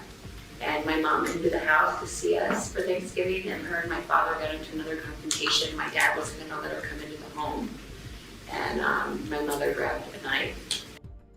James witnessed this aggression around his father's extramarital affair by his mother, to the extent that his mother physically attacked his father where he could see it. Maybe this did something to his psyche, as a defense lawyer would certainly argue. But James and Amanda were separated by August 27, 2015, and had been separated for months. James was also seeing someone else. His rage-filled attack was the final awful event in a long line of escalating aggression against Amanda, who just wanted to escape an increasingly toxic marriage. James expressed disproportionate jealousy over Lamar's presence in Amanda's life, despite the separation. A few months before the murders, a neighbor sent him a photo of Lamar mowing Amanda's lawn without a shirt on. He reacted with fury, commencing a barrage of abusive texts and voicemails to Amanda that continued until the day of the murders. He texted her, "Oh, and your boyfriend has been parking at the playground and walking around the back. The whole neighborhood knows. You should just have him park out front like a man. Yeah, everyone knows what you are. Don't worry, I will speak with him face to face sooner than later." Amanda responded, "He's not my boyfriend like I've told you before. He helps me with the yard work, paint, moving furniture, etc." To which James replied, "So why doesn't he park in the driveway if he isn't hiding? And I guess he is married, right? I have a pic of him." These text messages were veiled threats, and he'd acted on these threats before. Amanda had a domestic violence injunction against him, and he'd already broken that injunction by taking her clothes from her house and setting them on fire in the yard. In fact, he was in court for this violation on the morning of August 27th, appearing calm and collected less than an hour before he so horrifically murdered his wife and her friend. James could be contrary. The day before the murders, August 26th, he also texted Amanda, "Please try to start forgiving me so we can move on. I really miss you and our family being together." But he followed this conciliatory text with another deeply intrusive act. At about 4 a.m. on August 27th, he broke into her house, looking for evidence that she was seeing someone new. He found this evidence, including adult toys and men's clothing. He ransacked the house in a rage. This was what Amanda would come home to at 9 a.m. This was why she would call Rachel and Lindy, fatally, to join her. That same day, after vandalizing her belongings, he texted her, "You're an awesome person. Don't take me from my kids. It's all I have. Call me, or I am going to come find you." This was one of the last communications he would have with her before killing her. His threat came true, though she did call him and argued with him on the phone at 9:41 a.m., about 10 minutes after he left the courthouse. This didn't stop him from coming to find her anyway. From the courthouse, he drove to a gas station, then to his sister's house where he'd been staying. He then drove back to the same gas station to buy gas before heading straight to Amanda's house. Somewhere on the way, he must have picked up guns and ammunition, because by the time he arrived at Amanda's, he was fully armed with 2 handguns, a 9mm and a .45. On the way, James called his father. His father was outside when he took the call, and a nearby dog walker overheard it.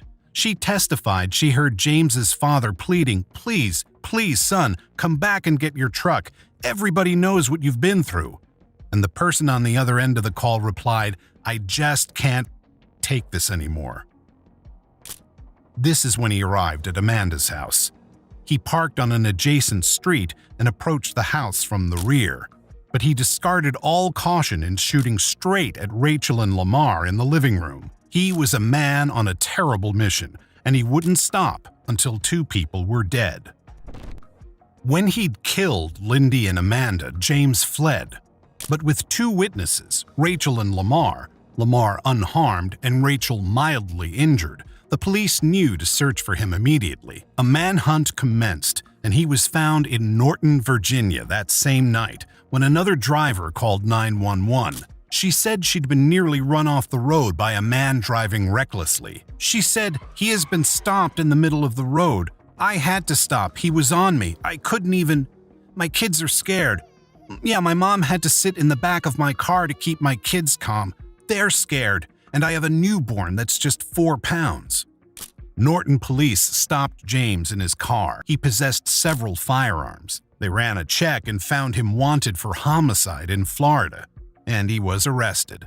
He was charged with the first-degree murder of Amanda Colley, the first-degree murder of Lindy Dobbins, the attempted first-degree murder of Rachel Hendricks, the attempted first-degree murder of Lamar Dubberly, burglary with an assault or battery, burglary of a dwelling, and aggravated stalking after an injunction. At trial, the defense argued that the attack had not been premeditated and that James had been in an aggravated emotional state, under the influence of Ambien or alcohol or other drugs, and experiencing parasomnia, according to a psychiatrist, effectively sleepwalking. However, this defense was severely weakened by his presence in court only an hour and a half before the killings.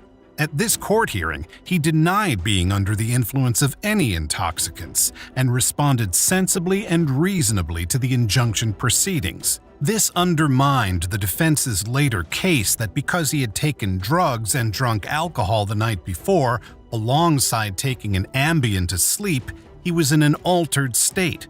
In fact, there was footage to the contrary. The jury unanimously found James Colley Jr. guilty on all counts.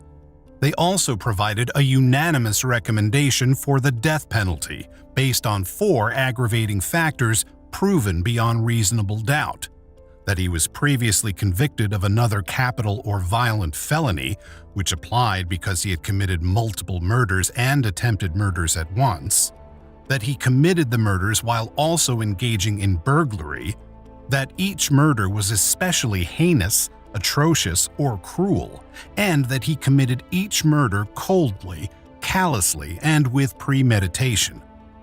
The medical examiner testified that Amanda was aware throughout the entire shooting process, being shot 9 times before she died. This was a truly horrific crime. James was sentenced to death in November 2018. He appealed, but in 2020, his sentence was upheld. He remains on death row, and his 2 children with Amanda are now living with their grandparents. Lindy Dobbins' 3 children, who were 16, 10, and 9 at the time of the murders, remain with their father.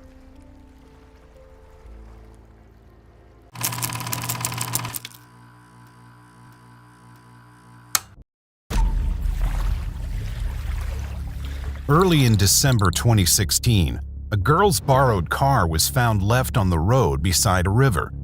She was nowhere to be found, and her family suspected the worst. In the middle of the bridge, there's a car that's abandoned. It's off to the side of the road. They wondered if maybe she'd taken her own life. The 19-year-old had had a harrowing few years after the death of her mother, but things had been looking up for her. She'd been hoping to move to Canada with the help of an unexpected inheritance. But now she was missing, and the answer to her disappearance lay with the most unlikely source: 3 of her childhood friends.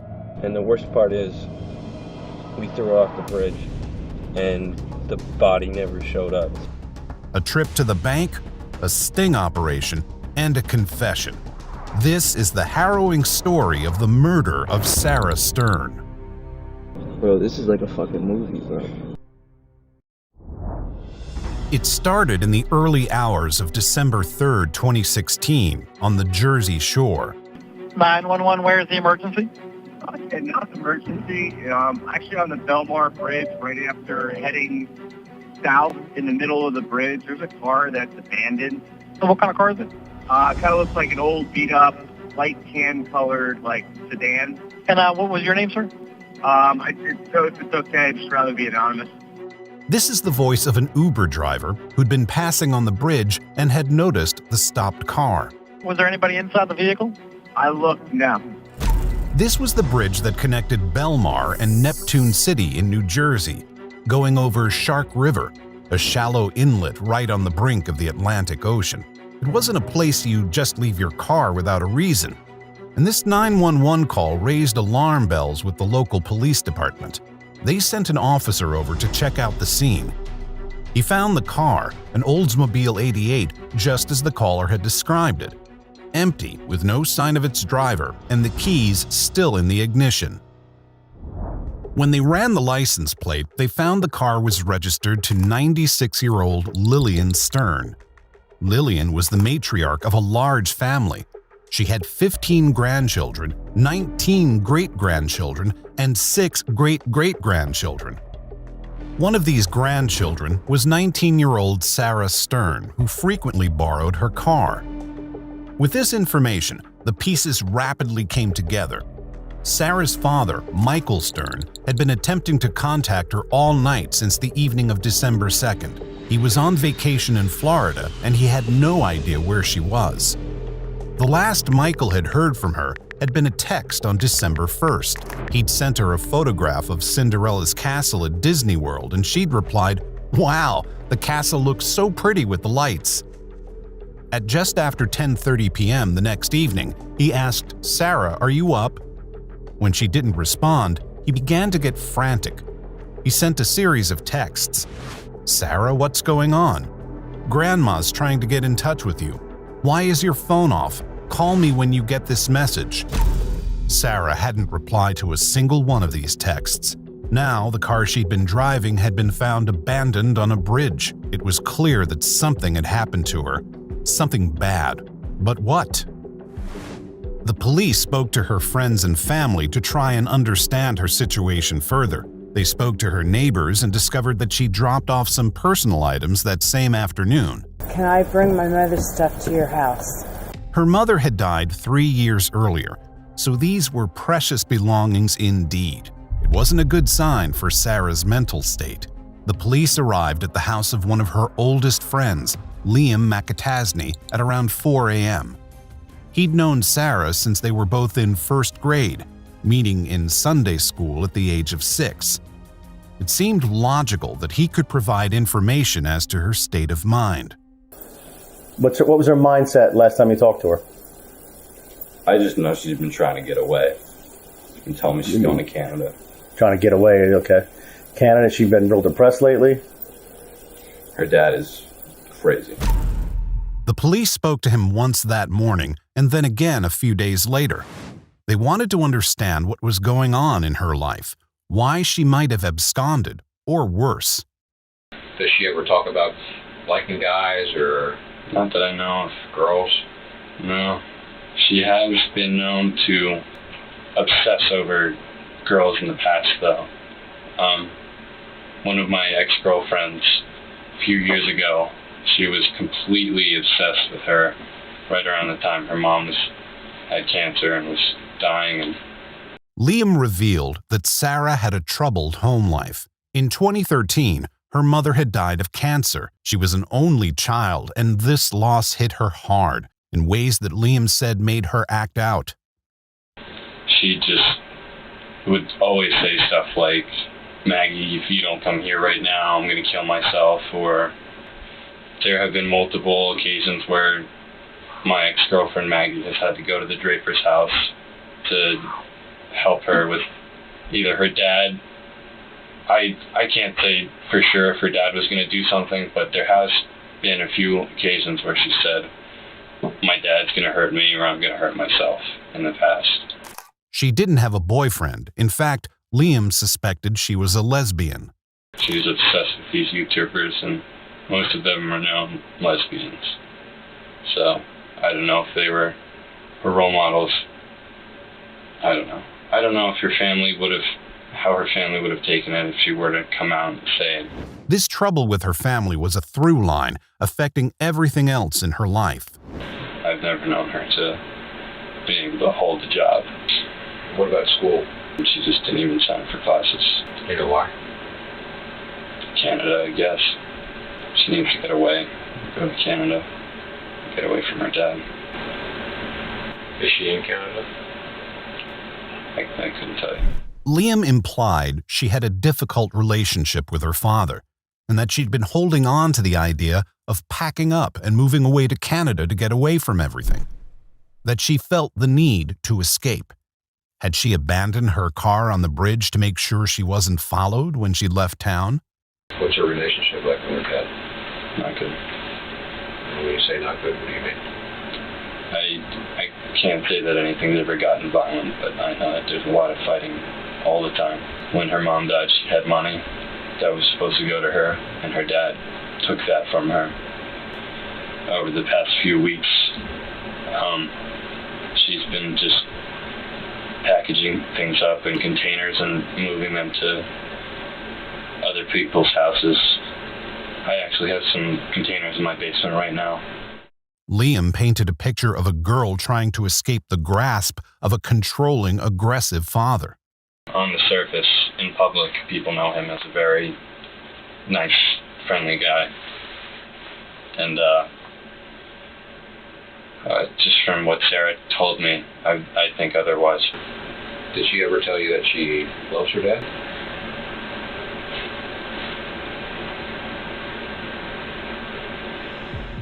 Michael Stern was in Florida and had been for weeks. It seemed unlikely that he was somehow involved in Sarah's disappearance if the police were to class it as suspicious, but they weren't, not yet. They had very little physical evidence in the car and on the bridge to give clues as to her whereabouts. There was a surveillance camera under the bridge that hadn't been working for years. This meant that the CCTV camera attached to Sarah's neighbor's house, which showed her reversing out of her driveway at 11:45 p.m. on December 2nd, was the last camera to pick up evidence of her movements. Instead, the police had to rely on Liam's account of the day when he'd seen her for the last time.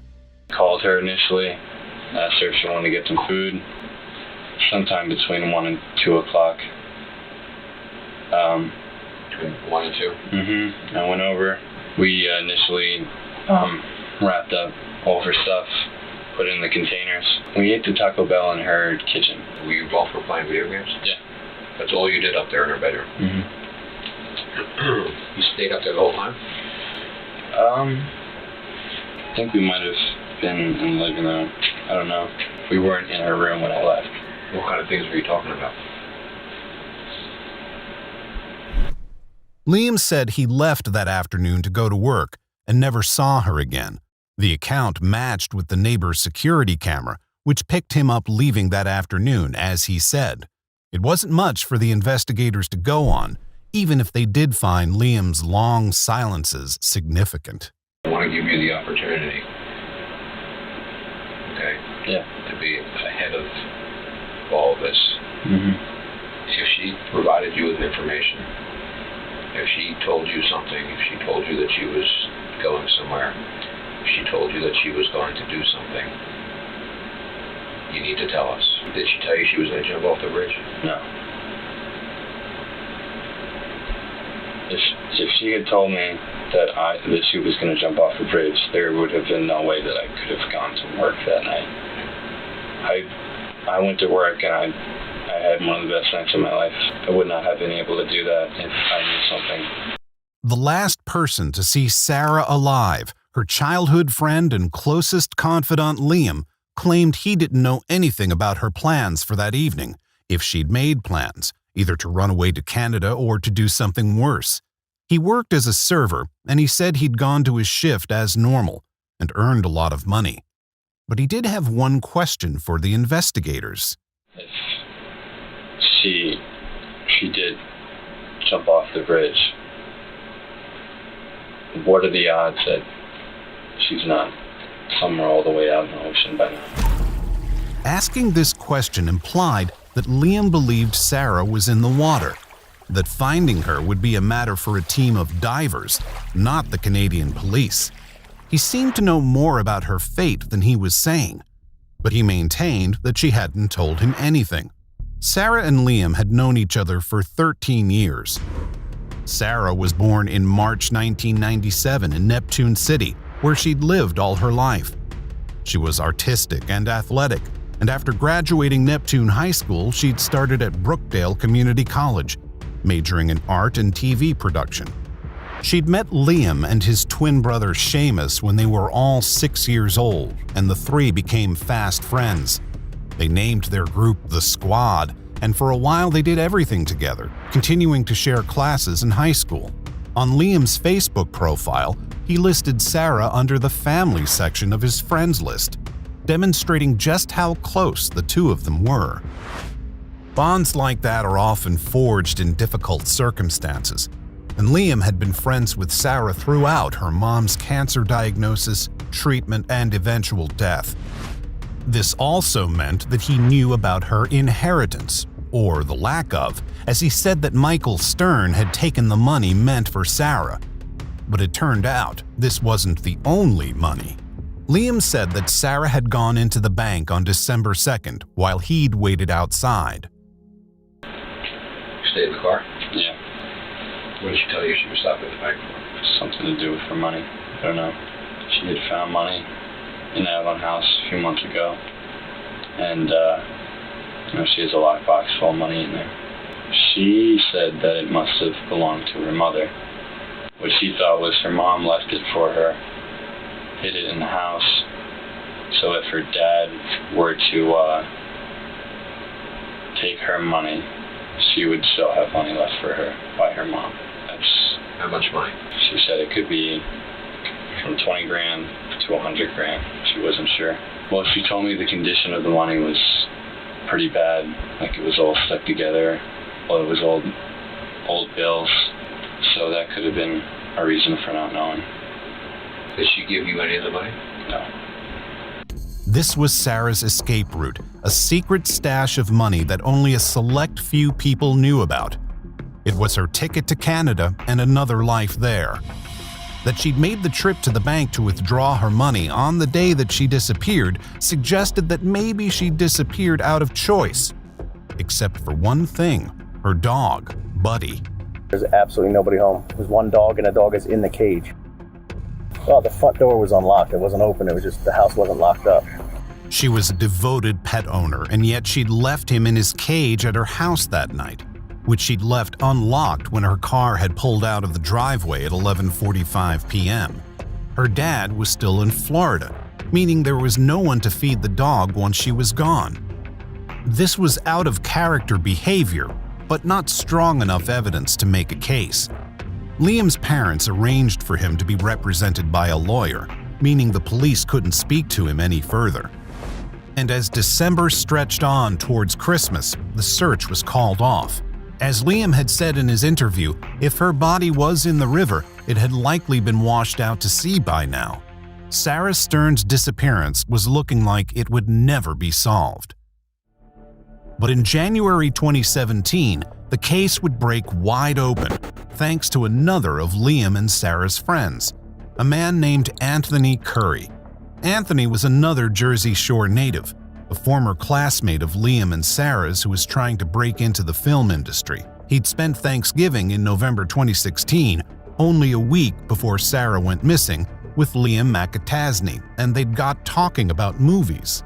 I make movies, I'm a filmmaker. He used to tell me all ideas all the time about, films I should make and all that stuff, and he told me about this idea he had to kill this girl. Liam described his idea as the plot of a horror film about a young woman being robbed, killed, and thrown off a bridge. Anthony thought nothing of it. It seemed just a fictional idea, until weeks later, when he connected it to the news about Sarah's disappearance. With her car being found on the bridge over Shark River, it was too much of a coincidence to ignore. He called the police. The problem for the case was that there was no evidence, only hearsay. They needed to hear it from Liam himself. So on January 31st, 2017, Anthony agreed to meet with Liam and secretly record their conversation in a sting operation. They set up this meeting with a staged phone call. My camera broke, dog. I dropped it on the shoot. It fell into a bucket of blood. You couldn't spot me some cash from that girl's money, right? Maybe. suicide. How much do you need? Anthony arranged to meet with him later that night over Snapchat. Liam said, "You understand how serious my situation is. I can't say anything on my phone." He had spent his interview with police misdirecting them, making it sound like Sarah had run away to Canada, committed suicide, or else had even been murdered by her father. But he didn't hold back with Anthony when they met in person, even though he tried to check that Anthony wasn't wired. I gotta feel you up real quick, alright? You're good. No disrespect. I'll show you. No disrespect, okay? Nothing. Yeah, I got the FBI on my ass, dude. I had planned Sarah's situation for me to be interrogated by cops. Like, that was whole part of my plan, to make me look not guilty. And the worst part is, we threw her off the bridge, and the body never showed up. It's probably frozen. It's probably all the way out in the ocean. Liam's question to the investigators in his interviews had indeed been suspicious. Not because she'd confided in him some plan to jump off the bridge, but because he'd been the one to push her. We went to the bank. She took some money out, not all of her money. We're counting it out, and then she goes to walk out the front door. I choke her out, drag her. My biggest problem was the dog, and her dog laid there and watched as I killed her. Didn't do anything. I pretty much hung her, and it took me a half an hour to kill her. Set a timer, and it took me like a half an hour after I hit start on the timer. It had taken Sarah half an hour to die. Half an hour that Liam had coldly and callously timed on his phone. But when he left her house, crucially, he left without that phone. He'd misplaced it in the confusion. I choke her out, drag her into the back, put her in a bathroom, and then I had to go straight to work. So Preston came over, took the body, put it in the bushes, and then I was at work. I left work a couple times, which looks sketchy. I look for my phone though, which is a reasonable thing to do. Yeah, you gotta look for your phone. Yeah, you can't. Which is kind of like me losing my phone was kind of a good thing, because the cops are like, oh, he's hanging out with her. He lost his phone. He's going back and forth between his house looking for it. And then I get off work that night, go straight over, then we take her body out of the bushes and drag it over to her back fence, and I crawl, get into her car, and I back up. There's a security camera across the street, so I had to act like her.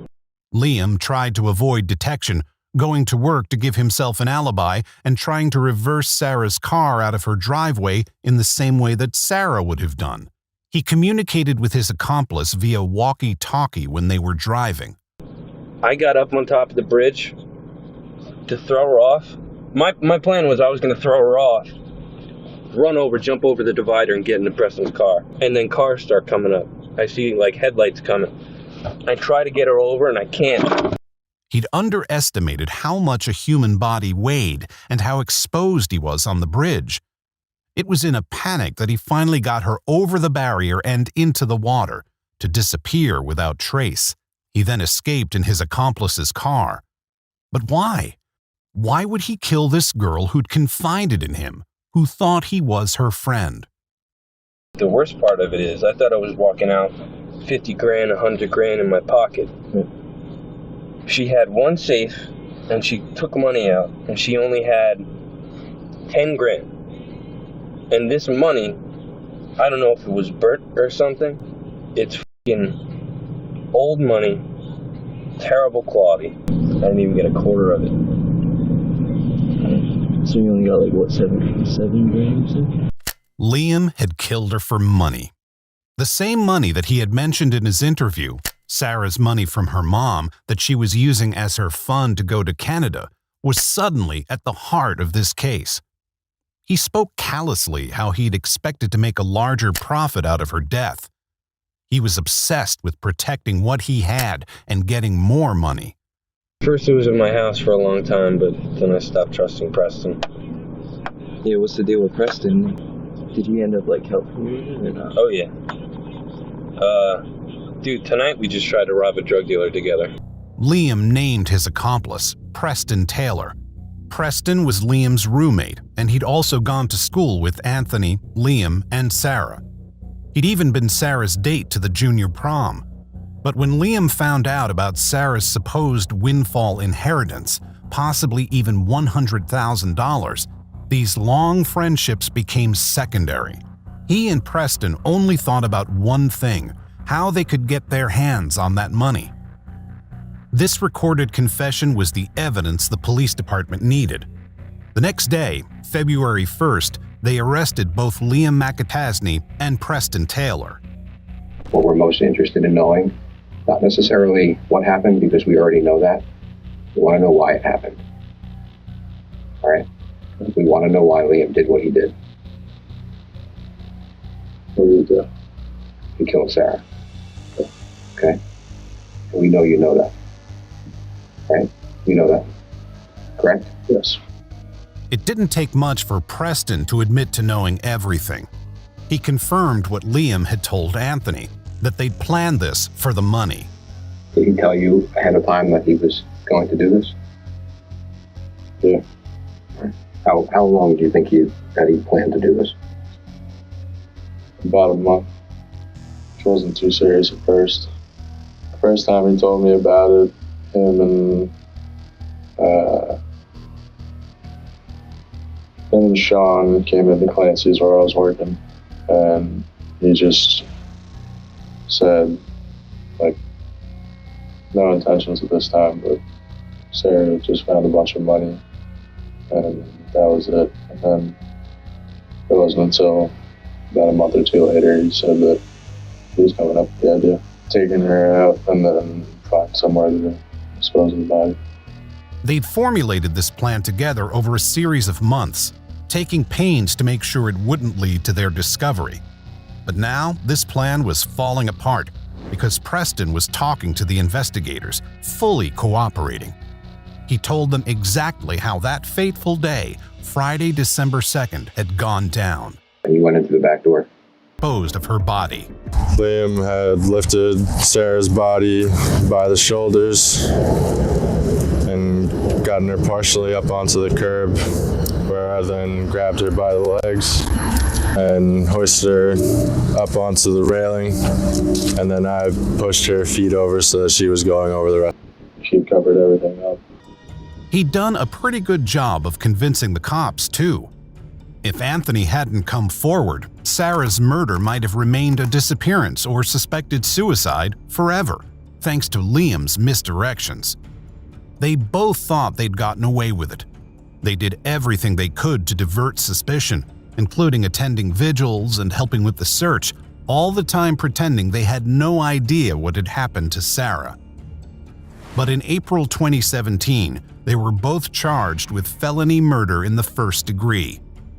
A conviction without a body is a rare thing indeed, but with Preston's confession and Anthony's video, there was a strong case against them. Preston pleaded guilty to robbery, conspiracy to commit robbery, desecrating Stern's remains, conspiring to desecrate her remains, and hindering his and McAtasney's arrest. He was sentenced to 18 years in prison with the possibility of parole after 15 years and 3 months in exchange for his testimony against Liam.